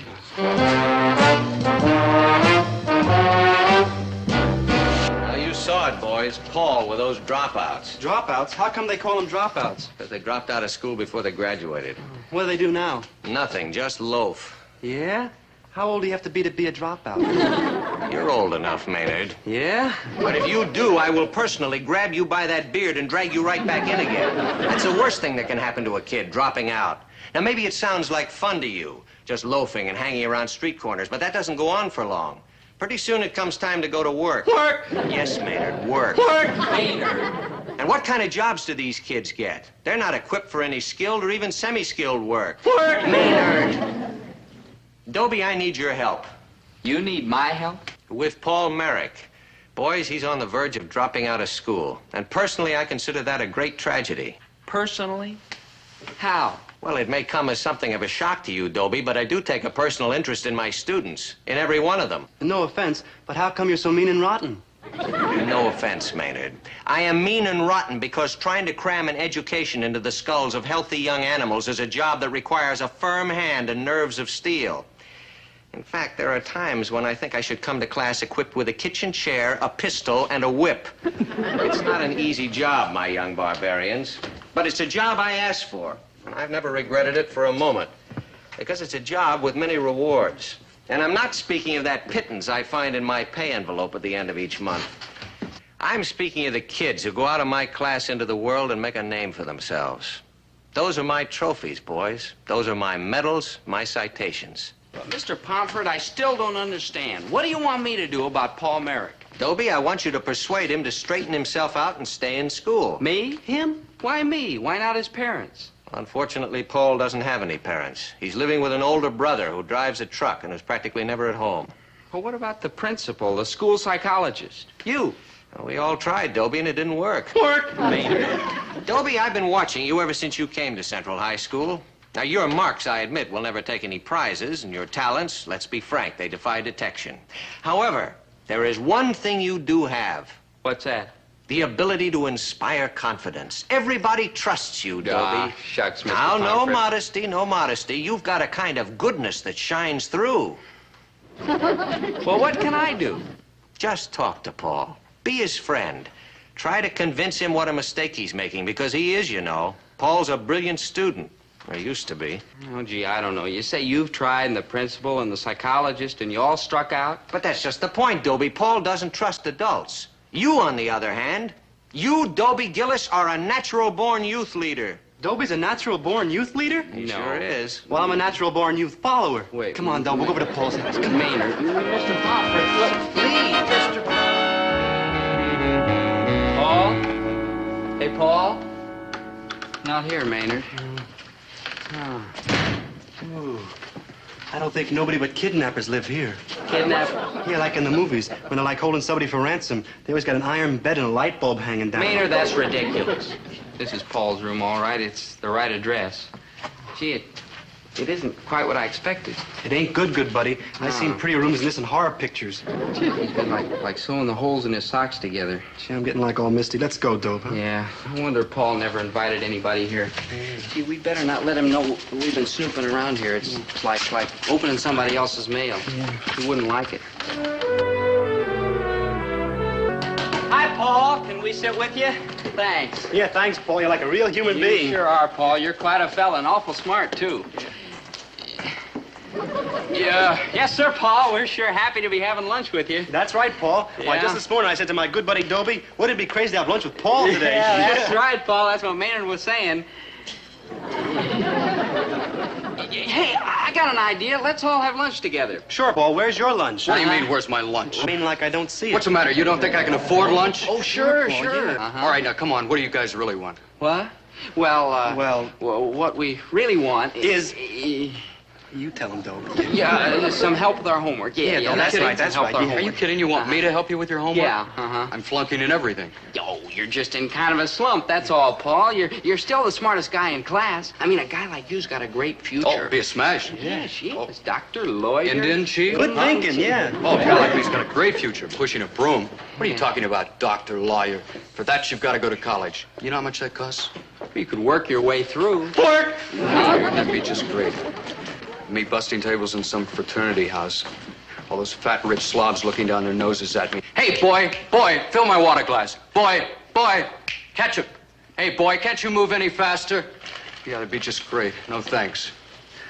People have been looking down their noses at me my whole life. I've had it. Listen, Paul, you've got to finish high school. Don't drop out. You're making a terrible mistake. Yeah, well, thanks for the good advice, kindly old philosopher. We didn't do so good, huh, Dobe? Good thinking. Yeah, maybe we should quit. Quit? I don't know the meaning of the word quit. It means like stop, like cut out, like flake off, like pack it in, like run like a bunny. Oh, that quit. Yeah, let's. Good thinking. And so we see that in his later poetry, and particularly in his sonnets, William Wordsworth reached his full powers as an important English poet. Class is not dismissed. I want to give you an assignment for tomorrow. Now, I want each of you to write me a theme of 500 words to be called A Trip Around My Room. Simply set down in clear, concise English, preferably grammatical, what you see when you look around your room. For instance, what color are the walls, how many windows there are, what kind of furniture there is, things like that. All right, Maynard, what is it? Mr. Pomfret, sir, how can you, like, take a trip around your room? I mean, your room is just a little tiny place. A trip is when you get on a train or a plane and go somewhere. Thank you, Maynard. It's not that kind of a trip. Like, say, if you went to New Orleans to hear some New Orleans jazz. Yeah. Maynard. You went to Chicago to hear some Chicago jazz. Maynard. Ooh, you went to Duluth to hear some Duluth jazz. Maynard! Enough. Just describe your room. All right, class, except for Maynard and Dobie. Oh. Dismissed. Well, how'd you make out with Paul, boys? Well, we did great. He told us to leave him alone, and that's just what we're going to do. Leave him alone. Yeah. You mean you're going to quit? That's the word, quitting. Oh, well, I don't suppose I had any right to ask you in the first place. Honest, Mr. Pomfret, I did everything I could. Sure, Dobie, it's not your problem if a boy like Paul Merrick throws away a fine potential and ends up a bum. Really, Mr. Pomfret, I did my best. After all, you're not your brother's keeper, are you? If you want to quit, that's your privilege. Dobe? Huh? I think you're being snowed. I think so, too. He's right. Yeah. All right, Mr. Pomfret, what do you want me to do? Tell me. Just try again. Just once more. Okay, Dobie? But I haven't got a chance. Dobie, remember this. It matters not if you win or lose, but how you run the race. And if at first you don't succeed, try again. And a man who won't be beat can't be beat. And a man who can't be beat won't be beat. Stuff a cold and starve a fever. Just holding up my end of the conversation. Maynard, old friend, I've thought long and hard about Paul's problem. And in my vast experience, I've learned that when all else fails, cherchez la femme. That's like brilliant, though. Yeah, it is kind of, isn't it? What does it mean? It's French, Maynard. It means find the woman. Oh, we're going to go to France and find him a woman. No, Maynard. Where are we going? We're staying right here. Well, where's the woman coming from? Right there. Hi, Linda. Hi, Dobie. That's the girl you're going to get for Paul. Huh? Good thinking, Maynard. Just let me do the talking.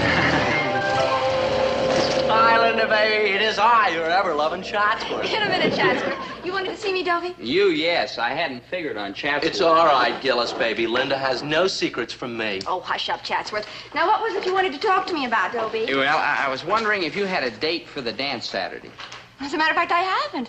Are you asking me? Well, not exactly. Not for myself, that is. For somebody else? Well, yes. And who might that be, John Alden? John Alden? It ain't John Alden. It's Paul Merrick. Merrick, oh. What's the matter with Paul Merrick? Any number of things, but let's begin with those seedy characters he hangs around with. Guilt by association. It doesn't prove a thing. Look at the seedy character I hang around with. No offense, Maynard. No offense. There's quite a difference, Dobie do. I mean, this ragamuffin, shabby though he is basically quite a decent sort. Paul's friends, on the other hand, are really too impossible. I'm afraid he's right, Dobie. Something's happened to Paul in the last few months. Something bad. But you always liked him.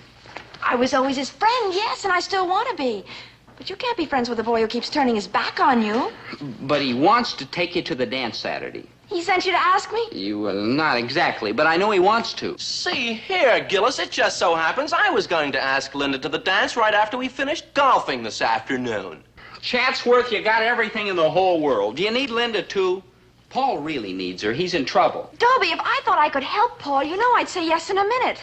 But let's face it, he's too far gone. Oh, honest, Linda, he's a great guy, 100%. He was. It's gone now. Oh, no, Linda. Look no. here, chaps. This argument is rather pointless. I mean, tomorrow we'll know what sort of a person Paul is, won't we? Tomorrow?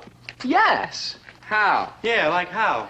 Don't you remember our English assignment, A Trip Around My Room? So? So, tomorrow in class we'll be reading our themes. And I always say, you show me a man's room, and I'll tell you what kind of a man he is. I'm not talking about luxurious furnishings. I'm talking about the kind of thing he keeps around him. Good books, good music, good hobbies. That's where a man really shows his character. Don't you agree, Linda? Yes, I suppose that's true. Well, then why stand around debating when tomorrow we'll have the answer? Bye, boys. Ta-ta, chaps. Hey, Dobe. You remember Paul's room? I sure do. Hey, Dobe, know what we were like? Like dead? Good thinking, yeah.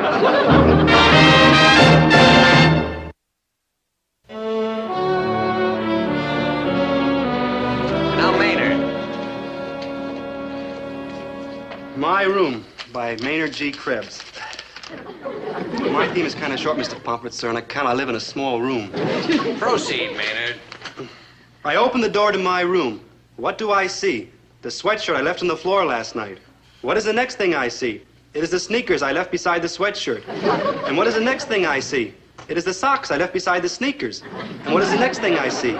It is my records. Singles, albums, 33s, 45s, 78s, hi-fi, lo-fi, stereo, hundreds and thousands of records, piles and stacks and heaps of records. And what is the next thing I see? It is my mother standing in the door saying, Maynard, clean up your room or your father will put you in manual training school. Thank you. It sounds a simple hovel, Maynard, but your own. Like true. Paul Merrick.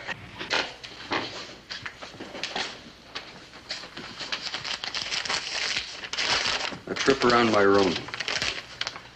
When you come into my room, the first thing you notice is how light everything is. The walls and the ceiling are light, and sometimes when the sun comes in through the big windows at the sides, it's so bright you almost have to squint up your eyes to keep out the light. Over my bed on the wall are 2 crossed tennis rackets, and on the other side are 2 crossed dueling swords. On the other side of my room is a big desk where I keep my microscope. It goes up to 1200 power, has 3 objective lens turrets, highly polished concave mirrors and optical condensers, and is kept in a mahogany-stained hardwood storage case. In the drawers of my desk, I keep my stamp collection and my coin collection and my rock specimens. I've got pretty interesting stamps, too. For instance, I've got an unused Hawaiian Islands 5-cent blue from 1840. That's one of the rarest kind of stamps ever printed. Next to the desk as you go around my room is a hi-fi set and a pretty big phonograph so I can hear all the good music I want anytime. Next is sort of a workbench where I keep all my chemistry apparatus, where I can do all kinds of experiments.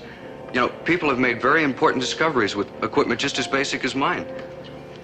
But the best thing in my room is my collection of books, because I found that a man can travel to the ends of the earth while sitting in an armchair if he has plenty of good books.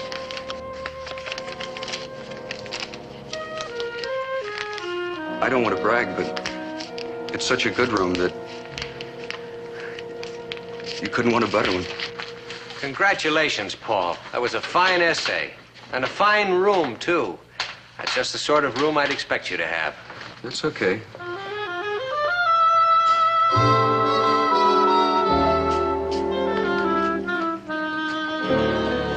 Paul, Yeah?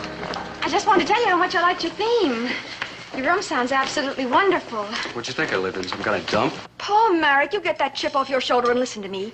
I said I liked your theme. I said I liked your room. Now, a boy who lives in a room like that has just got to be good, deep down. So, my answer's yes. I will go to the dance with you Saturday night. Dance Saturday night? Don't you want to go with me? Yeah, but... Okay, it's a date. Okay? Okay. Oh, and if you want to see me any other time, why, I'm available. Oh, it doesn't have to be for a dance or a party or anything. I mean, if you just want to walk and talk, call me. Linda, I Because didn't... you're a very fine boy and a smart boy, and it'd be a crying shame if you were to drop out of school. You know, I didn't even think you... You didn't think I cared? Of course I do, Paul. Lots of people care about you. I mean, you're a very important human being, even if you don't think so. Ain't that beautiful? Don't it just bust you all up inside, Casey? Yeah. Hand me my lace handkerchief. I think I'm gonna cry. Paul, send those two away. And I mean away for good. Sure, Paul. Do what the rich lady says. Yeah, and if you're very polite, maybe she'll let you come around the back door for a handout. Paul, make up your mind. Come on, Casey. We don't want no social climbers. Wait! Paul! You wouldn't understand. Yes, sir, Linda. You sure can't tell about a man from the kind of room he lives in. Oh, shut up. Shut up. Linda, I'm talking about Paul. You heard his theme. Don't ever mention his name to me again. But he's a wonderful guy. He's a bum and a loafer, and I think all that stuff about his room is just a big lie. I think his room is just like he is, crummy and rotten. Oh, you're wrong. All right, how would you like to show me Paul's room? Well... I thought so. Yeah, all right, I'll show you his room. Good buddy. I feel like forgotten something. Good buddy. Well, no. Tomorrow afternoon, okay, Linda? Good buddy. Tomorrow afternoon will be just fine. Good. You got a plan, though, Blake? Please tell me you got a plan, like, please. I got a plan.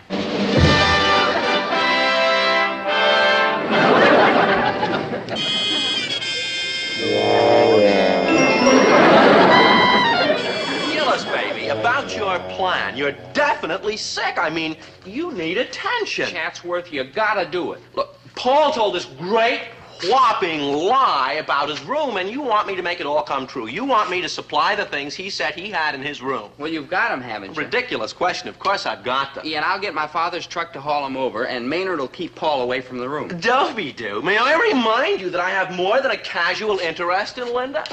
And you're asking me to help Paul Marek steal my girl. Egad, you can't be serious. Chatsworth, if you were just anybody, I wouldn't ask. But you're Chatsworth Osborne Jr. Why, you've got family and ancestors and tradition. Why, you've even got a coat of arms with a motto in Latin. Substantium nihil tangere. That must mean something. As a matter of fact, it means never dip into capital. However, you have struck a responsive chord. The gallantry of it is rather me, isn't it? Yeah, to the teeth. A greater love hath no man and all that. It would be a grand gesture, wouldn't it? Yes, and so like you. Gillis, I'll do it. Chatsworth, you're like a real human being. Oh, rather more than that. Well, Linda? Oh, Dobie. Hi-fi set, Records, butterfly collection, books, yeah, tennis rackets, dueling swords. and a microscope. Yeah, stamp It's collection, exactly the way he described it. Well, what do you say now? I say I misjudged Paul, and I'm sorry. Yeah, you know, Linda, if anybody could talk him out of quitting school, it's you. Do you really think so? I know it, Linda. He's ape for you. He's just too shy to tell you. Can't you persuade him to stay in school? Oh, maybe I can. Yes. I know I can. Oh, good. Hey, Dobe.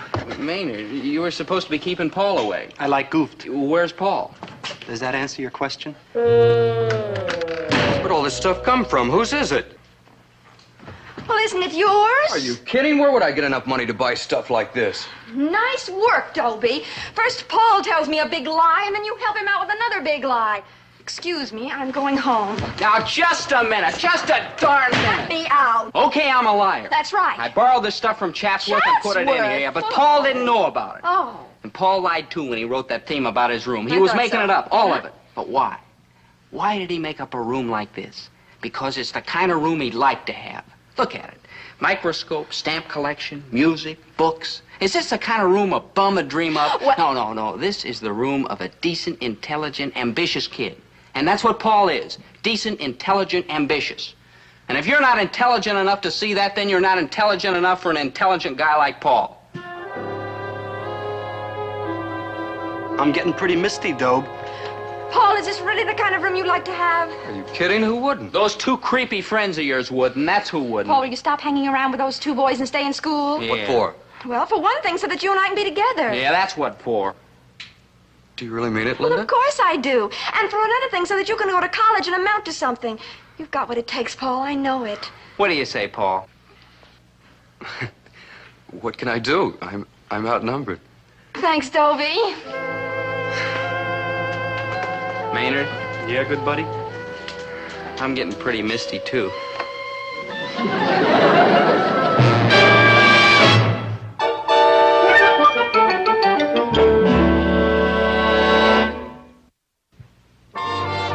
These three magical lines from Kubla Khan are considered among the most inspired lyrics in the English language. And so, we take our leave of Samuel Taylor Coleridge and turn once again to my favorite poet, William Wordsworth. Class, except for Maynard G. Krebs and Dobie Gillis, dismissed. Boys, congratulations. You did a wonderful job on Thank you, Paul Mr. Merrick. Pomfret. I only wish there was something I could do in return. Tell me, tell me. Well, as a matter of fact... Yes? You tell him, Dobie. Yeah, well, Mr. Pomfret, do you remember the mark Maynard got on his last test? How could I forget? A minus 40. Maynard, you missed 4 questions that weren't even on the test. Yeah, well, Maynard was wondering, Mr. Pomfret, sir, if you could raise his mark to an even 0. I think that could be arranged. Mr. Pomfret, sir, you're like a real human being. Yeah, he's kind of like a real human being.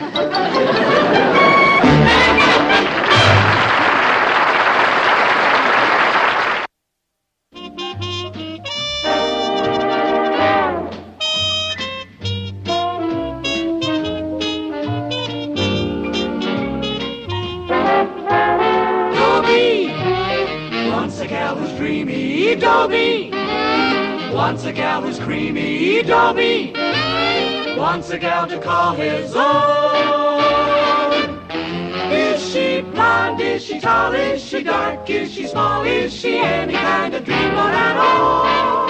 No matter, he's hers and hers alone.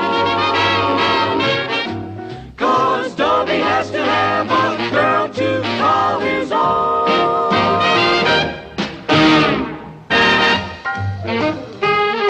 American romantic. Frank Sinatra. Thoroughly original answer. Thank you. Too bad it's thoroughly wrong. Like you're welcome. Class, dismissed. Mr. Pomfret, we heard that you're quitting your job. Yes, boys, I'm afraid that's right. I shall miss Central High School. I've actually grown to like teaching. Or, as in your case, Maynard, trying to teach. Thank you. Like you're welcome. But if you're so great for teaching, why are you kicking it? I am motivated by one of the noblest emotions that burns in the human heart. The desire for money. Like no. Like yes, Maynard. Teaching means a great deal to me, but I have numerous creditors, a wife, children, and a stomach to support. But what if the new teacher's like mean and rotten? It makes us do mean and rotten things.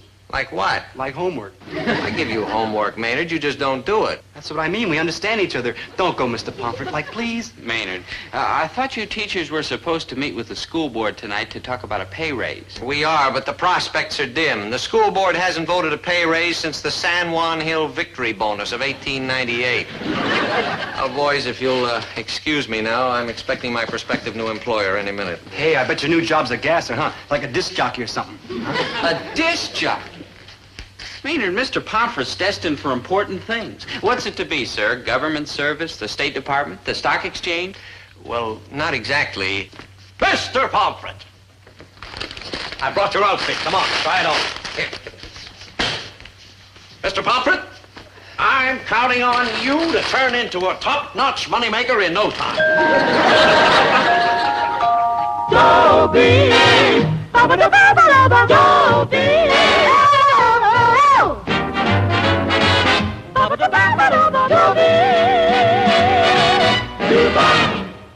I never thought the day had come when I'd be sorry to see a teacher leave. But Mr. Pomfret's different. I mean, he's straight shooting and sympathetic and inspiring, and he gives easy tests. So I decided to talk to my father about the situation.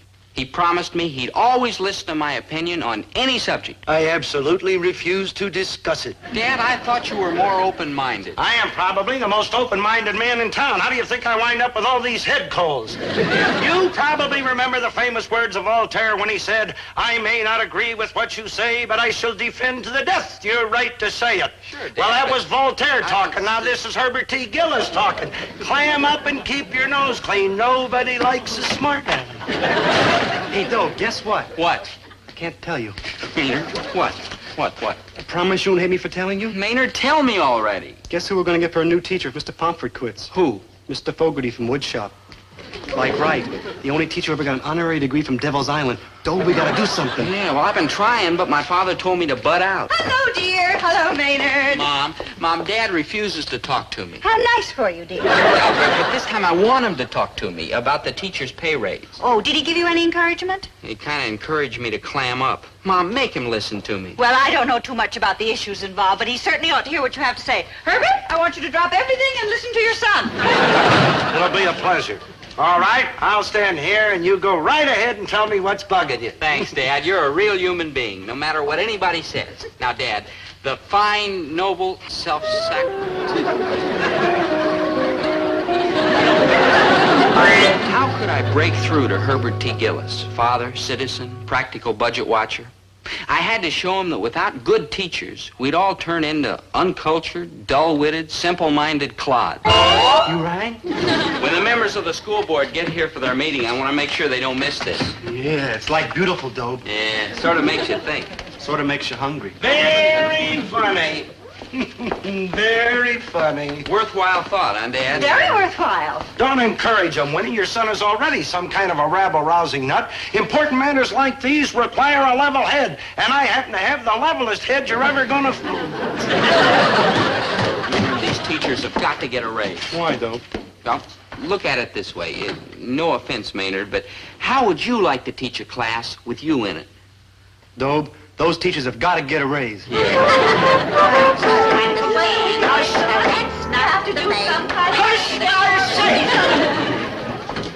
right, that's better. Taylor recognizes Mr. Gillis.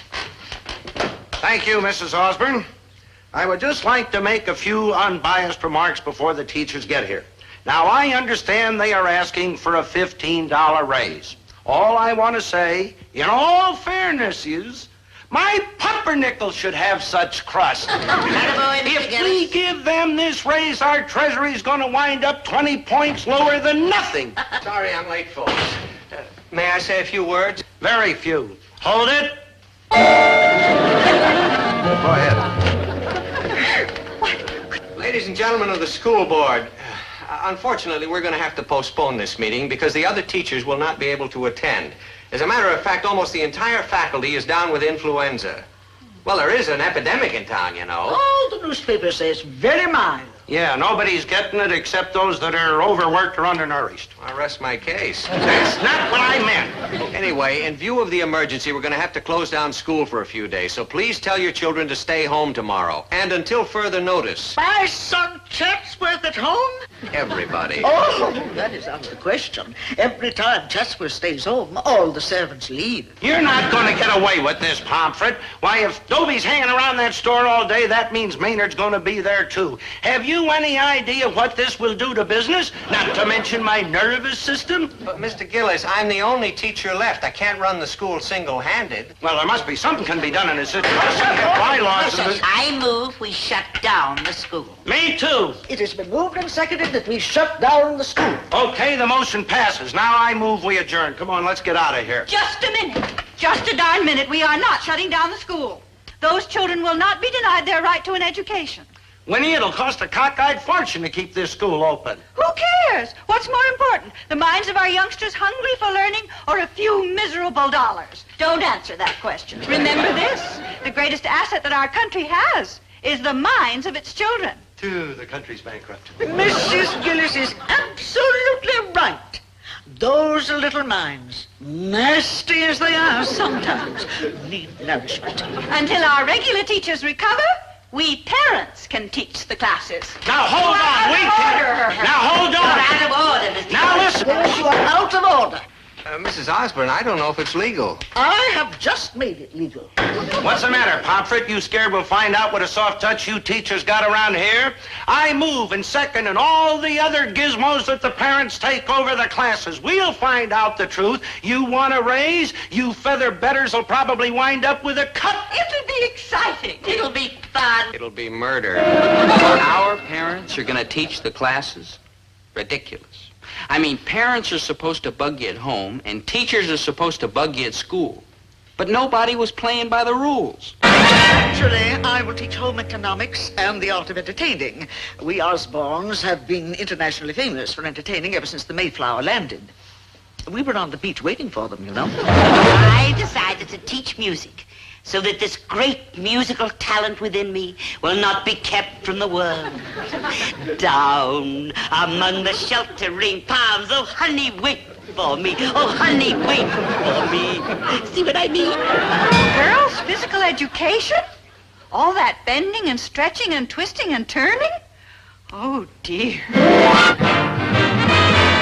I think that accounts for everyone, except Mr. Gillis. He had to stop off for something. He'll be here in a minute. Now, why don't you just tell us all where to go? He wouldn't dare. Mrs. Osborne, Dobie will take you to your home economics class in room 208. And, Maynard, why don't you take Mrs. Kenny to her music class in room 324? All those lucky youngsters. Mrs. Gillis, our girls' physical education class is experimenting with this program of Swedish exercises. Oh, must we? I'm afraid I'll have enough trouble with them in English. Hey, Manfred, get the whole team out here. On the double. I'm calling Pundo practice for the outfield. I want to see the whole team in there pitching, except the pitchers. Them I want to see out someplace hitting. There's too many weak hitting pitchers nowadays. You got to get that old Pepper in there, boy. Mr. Gillis, there must be some misunderstanding. These clothes. What's the matter with these clothes? What do you mean, you put me down for baseball coach, didn't you? Well, I'm afraid not, Mr. Gillis. I had you penciled in for English literature. Well, you can just unpencil me out, Buster, if you think I'm going to sit in some stuffy classroom and listen to a lot of kids yammer. Herbert? Well, it ain't fair, Winnie. Gosh, and I went out and bought a new glove and everything. Don't worry, Mr. Pomfret. Deep down, Herbert really loves English literature. Don't you, Herbert? I like Casey at the bat. Good, but I hope you like poetry, too. Right now, we're studying the great American romantic. Frank Sinatra? Twice in one day? No, Mr. Gillis. I'm referring to Henry Wadsworth Longfellow, Dean of the Romantic Poets. He wrote The Midnight Ride of Paul Revere. And you must know The Wreck of the Hesperus. No, or I married him. Just a little pleasantry, dear. I'll thank you to keep your pleasantries to yourself. I have a physical education class to organize in Swedish. Miss Gillis, I hope that you're able to maintain discipline with your class. Discipline? You are talking to Herbert T. Gillis, formerly First Sergeant Herbert T. Gillis in the United States Army, with the Good Conduct Medal. Lead me to them Yardbirds. Very well, Mr. Gillis. Fall in. Fall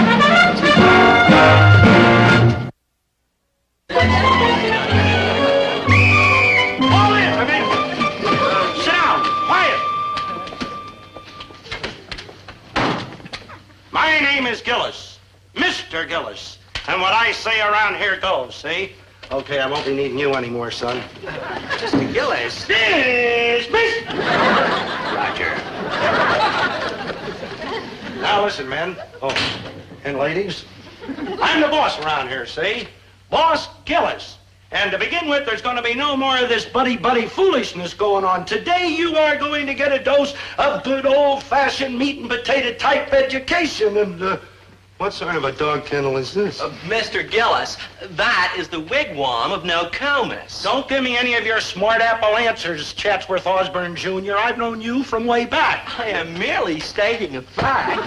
That is the wigwam of Nokomis. Nokomis? What's the matter with him? Can't he sit at a desk like everybody else? I'm afraid you don't understand. Nokomis is Hiawatha's grandmother. I don't care if she is George Washington's maiden aunt. She's going to sit at a desk like anybody else. Get out of there. Mr. Gillis, really? There's nobody in there. Nokomis is a character. It also happens to be a small town in the state of Illinois. And I don't care what kind of a character she is. Nobody around here is going, what do you mean, character? In the poem, Hiawatha.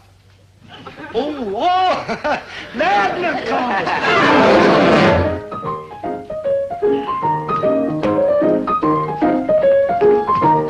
Down among the sheltering palms, oh honey, wait for me. Oh honey, wait for me. Meet me down by the old golden gate, down where the sun goes down about 8. How my love is burning, burning, burning. How my heart is yearning, yearning, yearning to be down among the sheltering palms. Oh honey, wait for me. Oh, you ungrateful children. I thought you liked snappy music. No offense, Mrs. Kinney, but that music hasn't been snappy since the Spanish-American War. Well, if that's your attitude, it's back to the anvil chorus. Oh. Mrs. Kinney, how about something a little more hip? Like what? Like, oh, you sure, huh, Dope? Okay, Maynard, but you better stand guard in case Mr. Pomfret comes by. Good thinking. Yeah. All clear, Dobe.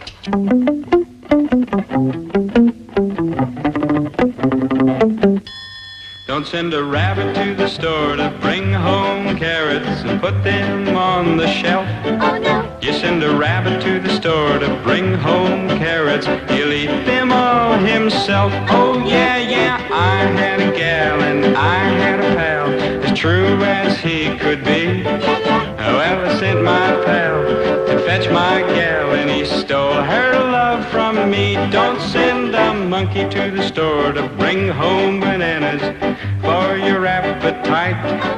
You send a monkey to the store to bring home bananas you won't eat tonight. Cool at the law.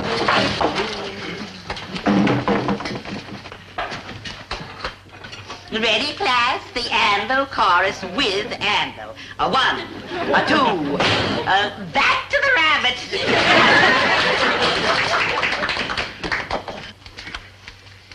Don't send an elephant to the store to bring home peanuts like the fella tells. Oh, no. You send an elephant to the store to bring home peanuts, you'll get peanut shells. Oh, yeah, yeah, my buddy asked to borrow my car, so what was I to do? Oh, I let my buddy take my car and he took my baby out too. Don't send a rabbit to the store to bring home carrots and put them on the shelf. You send a rabbit to the store to bring home carrots, he'll eat them all himself. And don't send no doggy for bones, neither. Like true. 3, 4, 1, 2, 3. Oh, this is dreary.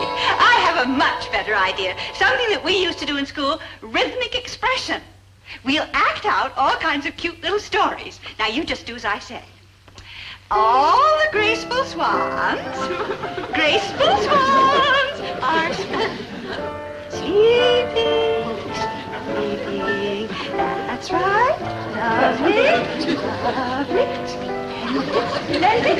Now, isn't this much more fun than those silly Swedish exercises? But hark! Bold Chanticleer heralds the dawn. Everybody make like Chanticleer. Oh, the sleepy swans awaken and paddle down the street. Paddling. Oh, no, dear, paddling, not waddling. Oh, there, isn't that more swanny? But here comes the wicked hunter. Everybody cover your heads with your wings and swing for the lily pad. Mrs. Gillis, Oh, good morning, Mr. Pomfret. good morning. Welcome to Swan Lake. What happened to the Swedish exercises, Mrs. Gillis? Oh. And 1, 2, 3, Mr. Pomfret. Mr. Pomfret, sir. You gotta come quick, Mr. Pomfret. 3, 4. Gotta come quick and save Mr. Gillis' life. Why? What happened? I didn't look inside the classroom. From the outside, it sounds like he's General Custer and a bunch of bad-tempered Indians. 3. Murder and mayhem are prohibited on school property. 3, 4. Quick,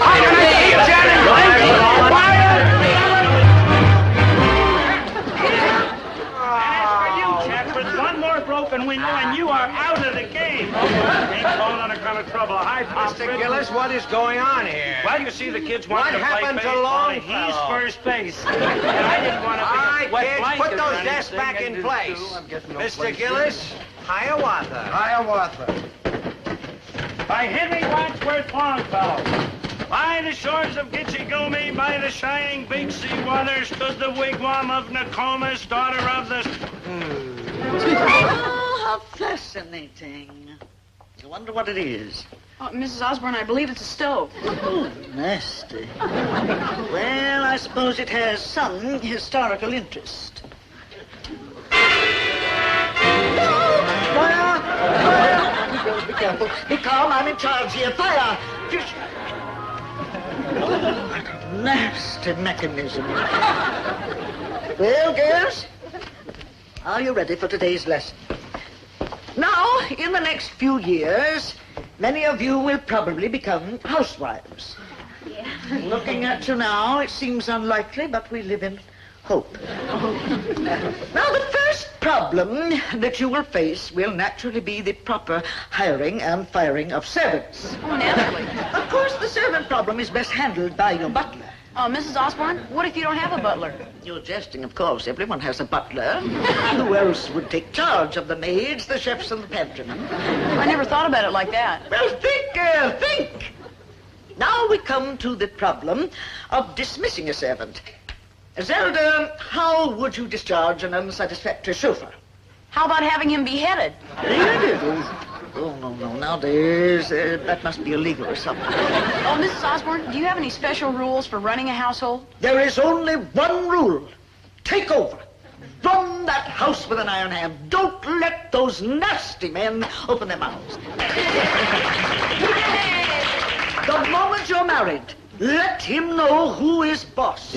You punish insubordination at once. That sounds cruel. Yes. Mrs. Osborne, I'm in charge. Out!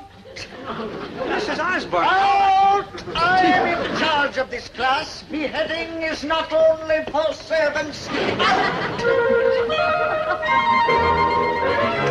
Mrs. Osborne. Yes? Why? Any other questions about the care and handling of men? Now, there are several other little items we should take up. For example, no young bride should dare start her married life without a complete silver service for 48. Cheer up, Mr. Pomfret. Everything will turn out fine. You'll see. Sure, Mr. Pomfret. You'll love it out there in that ice cream truck. Very healthy. Maynard. They cannot say that I deserted a sinking ship. Mr. Pomfret, where are you going? To make sure that Central High's last hours are filled with glory, I'm going to see those classes are run properly to the bitter end. Mrs. Osborne's class, too? Well, no. The end doesn't have to be that bitter. How my love is burning, burning, burning. How my heart is yearning, yearning, yearning to be down among the sheltering palms. Oh, honey, wait. Back to the anvil chorus. All the little raindrops are pattering, tittering and pattering, tittering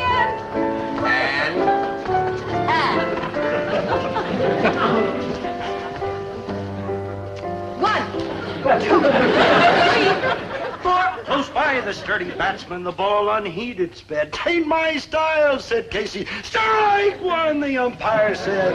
And then from the bleachers, black with people, there arose... Hiawatha? By the shores of Kitchie, by the shining big sea water, stood the wigwam of Nokomis, daughter of the moon. Oh, you old Nokomis. Then from the bleachers, black with people, there arose a mighty roar, like the beating of the storm waves on some stern and distant shore. "Kill him! Kill the umpires!" Yep, that was the day the teachers disappeared. Pretty scary, huh?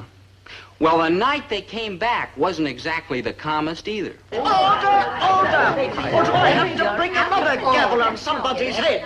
Now, in view of our recent experiences at the high school, the board insisted that we have this meeting with teachers as soon as you are able to be back on your feet. Yeah, well, most of the teachers have recovered, and they're here tonight, Mrs. Osborne. Okay, let's can the chatter and get down to business. Pomfret, just what sort of a ridiculous raise did you teachers intend to ask for? Well, we'd hoped for $15 a month, but we're willing to settle for $7.50 and hot lunches. Hot lunches. Mister, you are fooling with Mr. Herbert T. Gillis, and I do not fool quick. $15 a month. Did you hear that? $15. Ha! I'll say 20. I'll say 25. I'll say 35. 35? Oh, I don't want to be an old stick in the mud, but where are we going to get the money? Simple. We'll just float a bond issue and just show me one guy in this town who's so stingy he'll vote against it.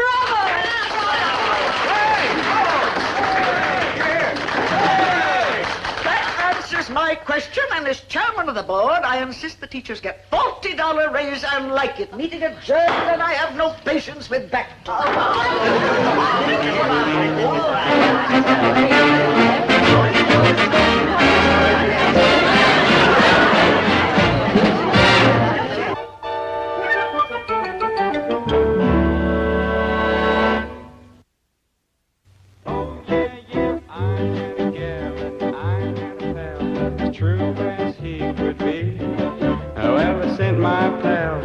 Fetch my gal and he stole her love from me. Don't send a monkey to the store to bring home bananas for your appetite. You send a monkey to the store to bring home bananas you won't eat tonight. Don't send an elephant to the store to bring home peanuts like the fella tells. You send an elephant to the store to bring home peanuts, you'll get peanut shells. Oh yeah, yeah, my buddy asked to borrow my car, so what was I to do? Oh, I let my buddy take my car, and he took my baby out too. Don't send a rabbit to the store to bring home carrots and put them on the shelf. You send a rabbit to the store to bring home carrots, he'll eat them all himself.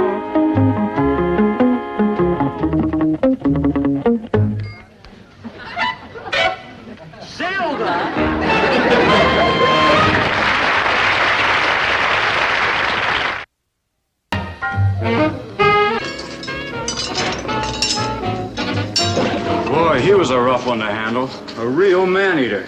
Every time I get near him, I have to count my fingers. You know, you just wouldn't think a lion could think like that. Remember, this sacred lion is a gift from my prince for the people of America. He must be well cared for. You rang?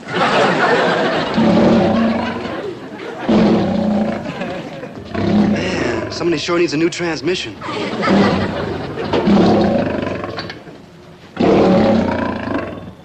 Hey, if you're looking for the zoo, it's back that way.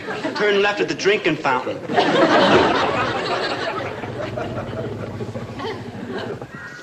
Hey, hey, hey, you must be like a lion or something, huh? Huh? Yeah, or a tall cat. Yeah. Oh, no, with that hairdo, you must be like a lion. Yeah. Ooh, I seen you on the Late Show on TV last night. Yeah. Dobie!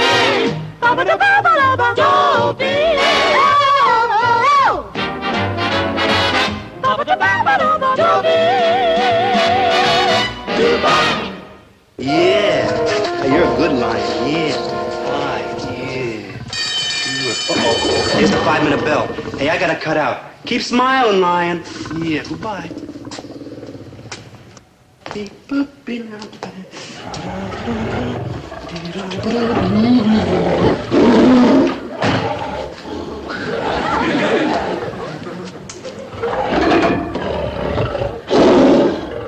My friend Maynard G. Krebs has one amazing quality that sets him apart from ordinary people.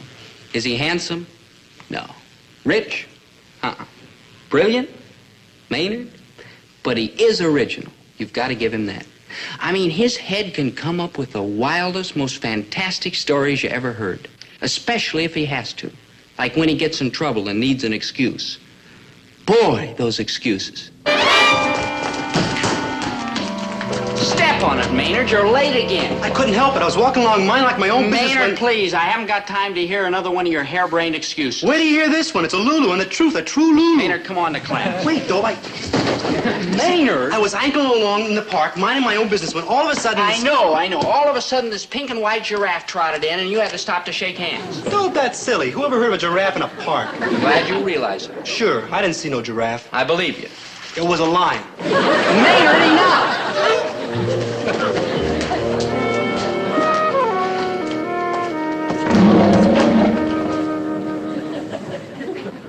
Like, hi. Hey, what are you doing here? No, you can't come in here. The Board of Education's got rules about it. Nobody's allowed to go to class unless he's registered. Oh, I know. You're like lonesome, but you'll have to wait out there in the jungle till school's out. I'll dig you later.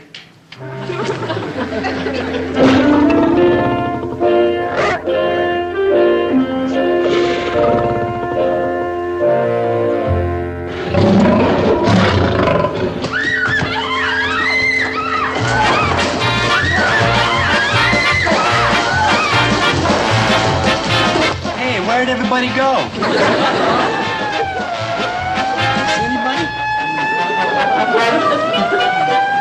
Young hero captures wild beast. That's Maynard. The hero, not the wild beast. Maynard G. Krebs, Central High student, will be rewarded today by the fabulously wealthy Oriental potentate, Prince Dumafan of Imbodia. When interviewed, young Krebs' only comment was, like, wow.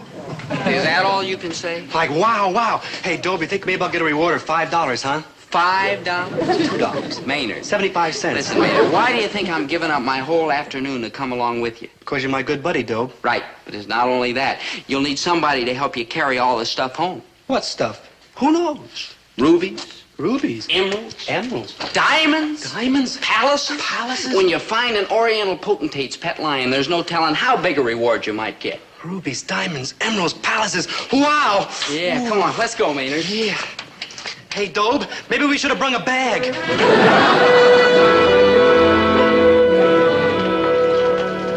Like, greetings. Could you hip his royal lordship that we're here... Maynard, please. Kindly inform His Radiance that his guests Maynard G. Krebs and Dobie Gillis await, trembling lest they be blinded by his imperial splendor. It shall be done. Please enter. Oh, thank you, thank you.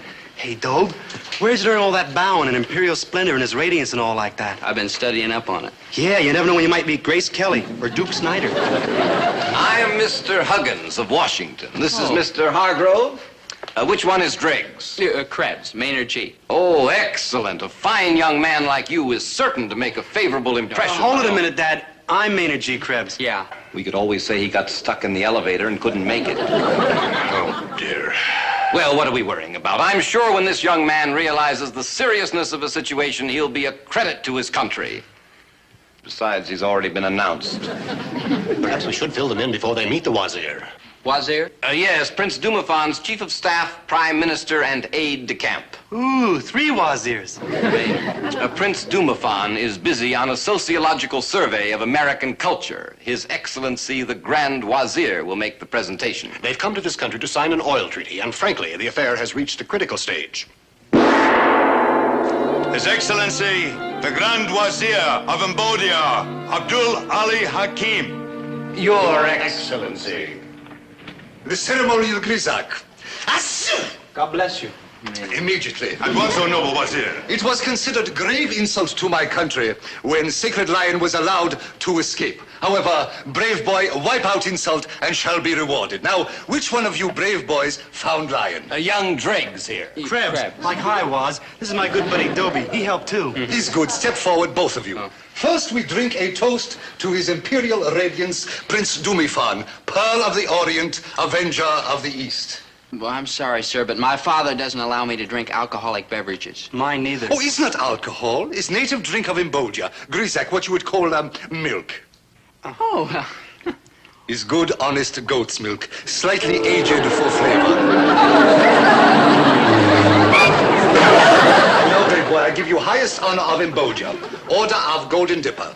With this order come several ceremonial gifts symbolic of His Radiance's gratitude. The first will be a pound of red rubies? A rhubarb from Royal Garden.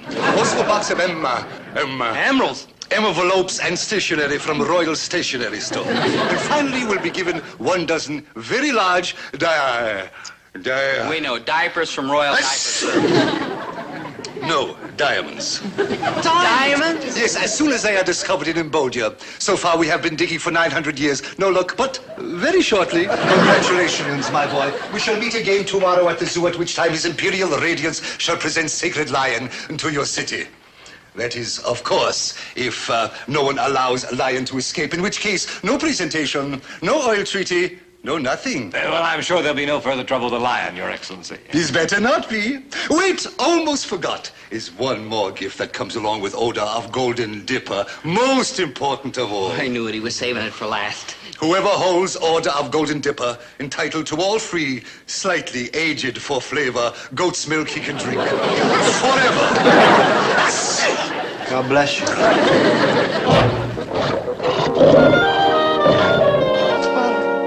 Hey, Lion. Hey, it's me, your old buddy, Maynard, from the park. What's the matter? Don't you dig me no more? Hey, you're acting like a caged-up lion. Yeah, that's what you are, caged-up lion. Boy, Jailsville, all cooped up with people staring at you. No more running, no more jumping, no more hacking around the water hole with them other lions. Yeah, if I was you, I'd be pretty much down the dumps, too. I had a duck once. He didn't like to be locked up either, so I let him go. And a baby alligator and a chipmunk, they all got let go. So how come you don't? Well, you ain't gonna stay pinned up in there no more, you hear? No, sir. Any friend of Maynard G. Krebs ought to be as free as a bird, even if he's a lion. Maynard, does he remember you?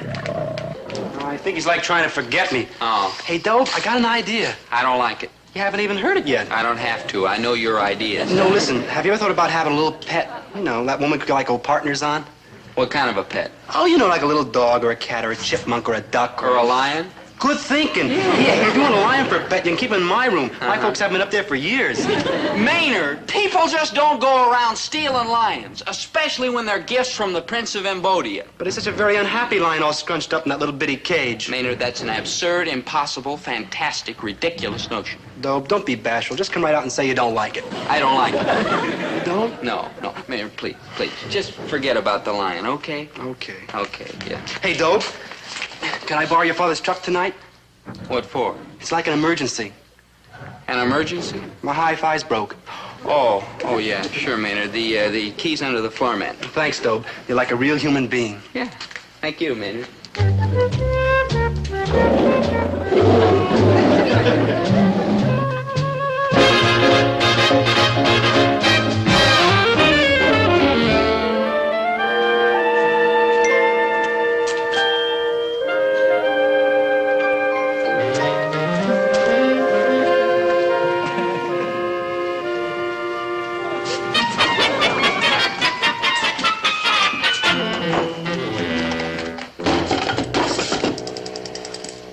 Give me the police. Yes, the police department, quick. Hello? And this is Herbert T. Gillis of the Gillis Grocery Store, and I want to report a stolen truck. Sure, I'm sure. I just went out there in the alley, right out there where I always keep it, and it's stark empty. The alley! How do I know with the truck? The truck isn't there. Now, you listen to me. I am a taxpayer and a veteran with the good conduct medal, and I demand that... Dad, did you say truck? Oh, I should have thought of that. All right, where's the truck? Huh? Well, just a minute. I'll call back. It looks like an inside job. All right, boy, out with it. How many fenders did you smash? How many doors did you rip off? No, Dad. It's nothing like that. What? Like, hi, Mr. Gillis. Smooth-looking truck you got out there. Truck? Where? Where? Like there.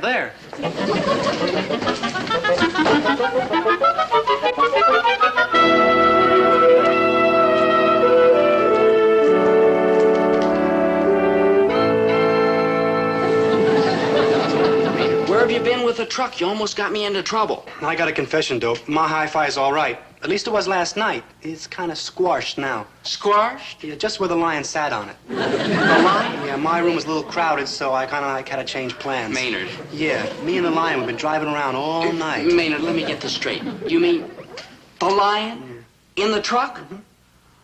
Dobie! Come here, quick! Damn, wait. Wait, what? This is a rush order. Open the truck door for me. Let me have those boxes, Dad. You're going to take a nice nap. A nap? It's only 8:30 in the morning. Yeah, well, it's a good idea to take a nap before you get tired. You are sick, boy. Now stop yammering and open the truck door. Oh, the door's like glue, Mr. Gillis. See? Oh, what's the matter with you characters? Look out. Do I have to do everything myself? Let go of me, Dad. What is the matter with you? I don't know what it is. Dad. What's the matter? Have you flipped your trolleys or something? I'm trying to get groceries delivered here. I'm only trying to save wear and tear on your poor old back. Come on, let's go. We can take these up in front. Bye, Dad. Yeah, like bye-bye, Mr. Gillis. 8:30 and I'm a nervous wreck already. Well, it's too chilly to stand around out here worrying about it.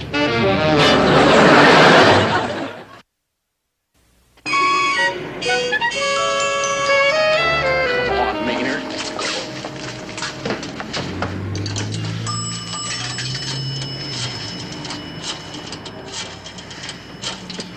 What am I going to say, Dobe? I'm like scared. Just get Prince Dumafon on the phone and tell him you've got his line.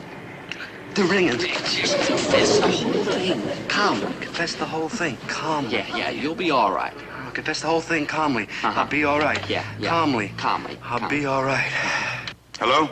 Blake, please don't lock me up. I'm innocent. Come on, Maynard. Hello. This is Maynard G. Krebs.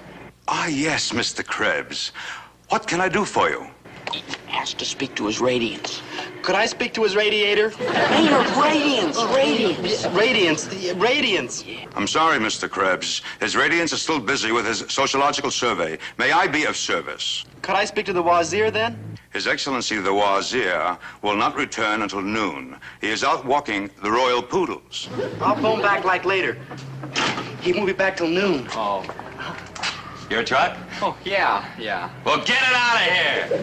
It's in a loading zone. Yes. Now what are we gonna do, Dobe? You've got no choice, Maynard. If I told you once, I told you 1,000 times. Get rid of the lion. Yeah. Okay, good buddy. Good luck, Maynard. Lion, I'm thinking. We gotta find a place to hide you till that Prince cat gets back. But where? Oh, I know. I'll call Zelda. She'll know where. Oh, yeah. Call Zelda.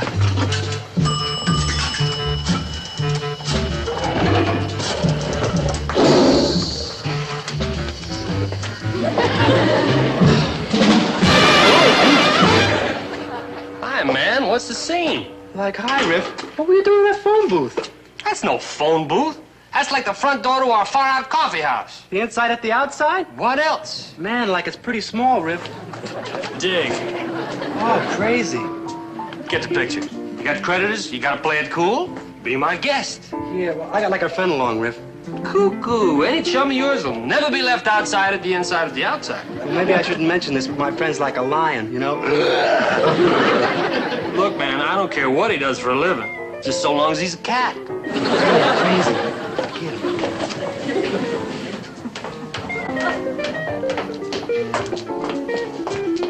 Look like a live Prudence, customer's cousin. Oh.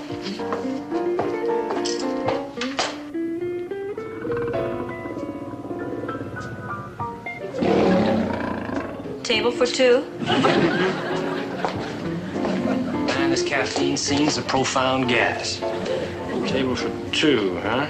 Of course, gets a little mixed up during these 3-day sessions. Cigars, cigarettes, catnip? Like, no thanks. Here you are. Nice, quiet table for two. Something not too near the orchestra. Got you covered.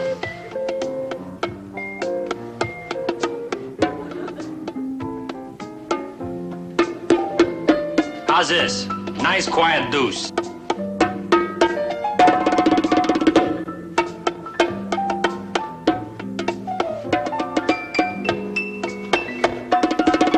Hey, that's a real cool bongo. The imp? Yeah, he swings. Well, if there's anything you want, just growl.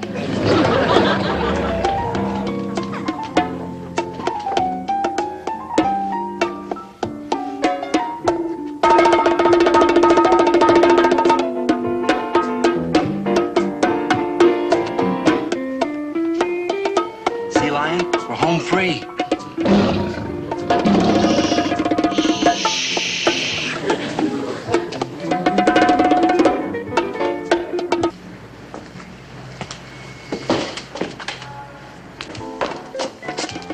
Excuse me, Cats. What gives, Daddy-O? I don't want to bug you, but that cat's hot. You got to make like Mandrake. Like why? Like friend Leo from Lionsville. He's like wanted. I mean, it's like posse time. I mean, you know what I mean? It's a definite split. Like I don't dig. Like read. Sacred lion stolen from zoo. Like thief hunted. Like international incident threatened. Like entire police force alerted. Like authorities promise quick and merciless punishment to the culprits, whoever they may be. Man, like the bats in the fire.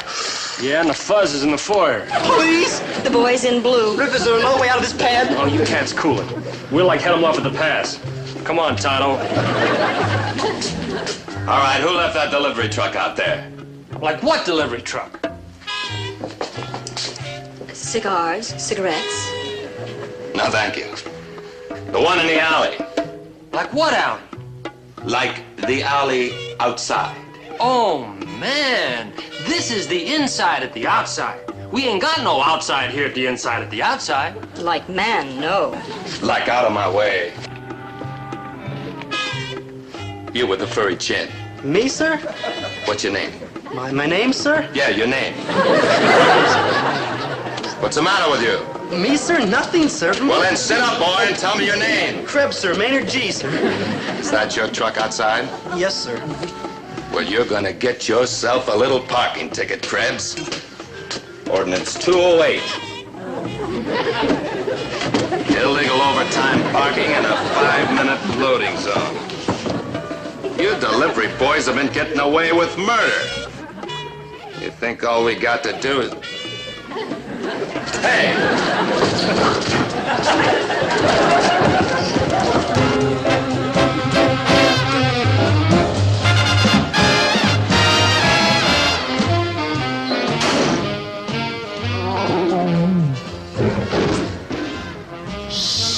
We're wanted criminals.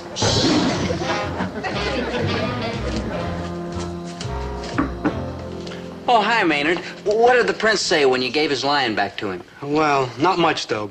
Oh? Well, how do you explain that? It's easy. I didn't give his lion back to him. He was still missing.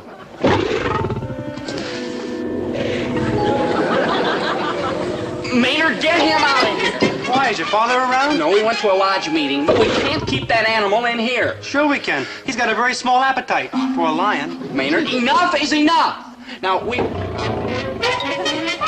Get him out. Hide him. Where are you going to hide a lion? The truck. It's too late. The freezer. Yeah.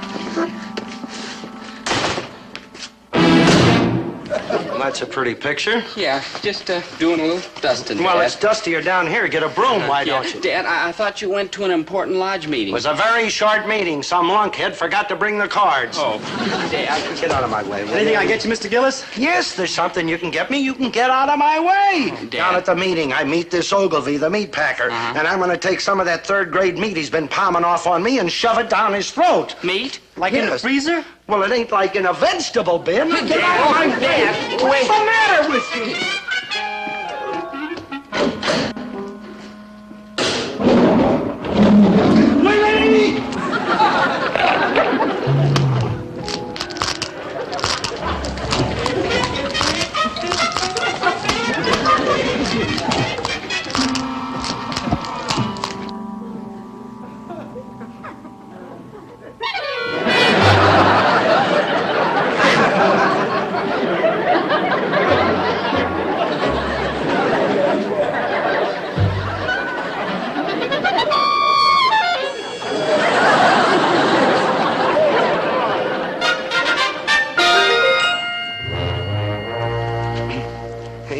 Buster, what do you think's taking him so long in there?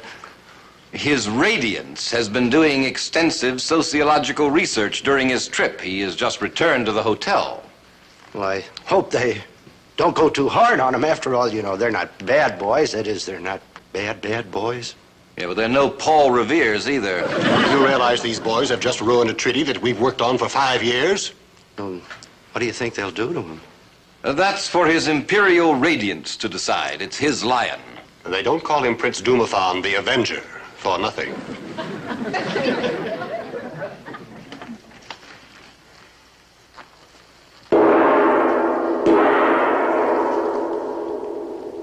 His Imperial Radiance, Prince Dumathon, Pearl of the Orient, Avenger of the East. O Pearl of the Orient, thy will shall be done. The imp. The imp? Yeah, the far-out bongo player from the inside at the outside. What? What say you, sire, O noble avenger of the East? The one with the beard is a cool cat. So leave him and his friends alone. As you say, Radiance.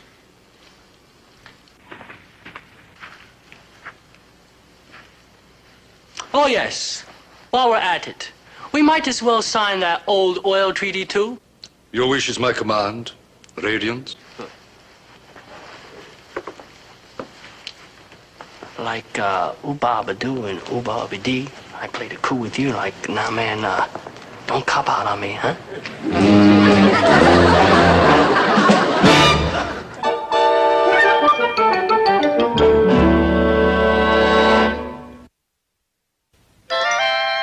Well, everything turned out fine.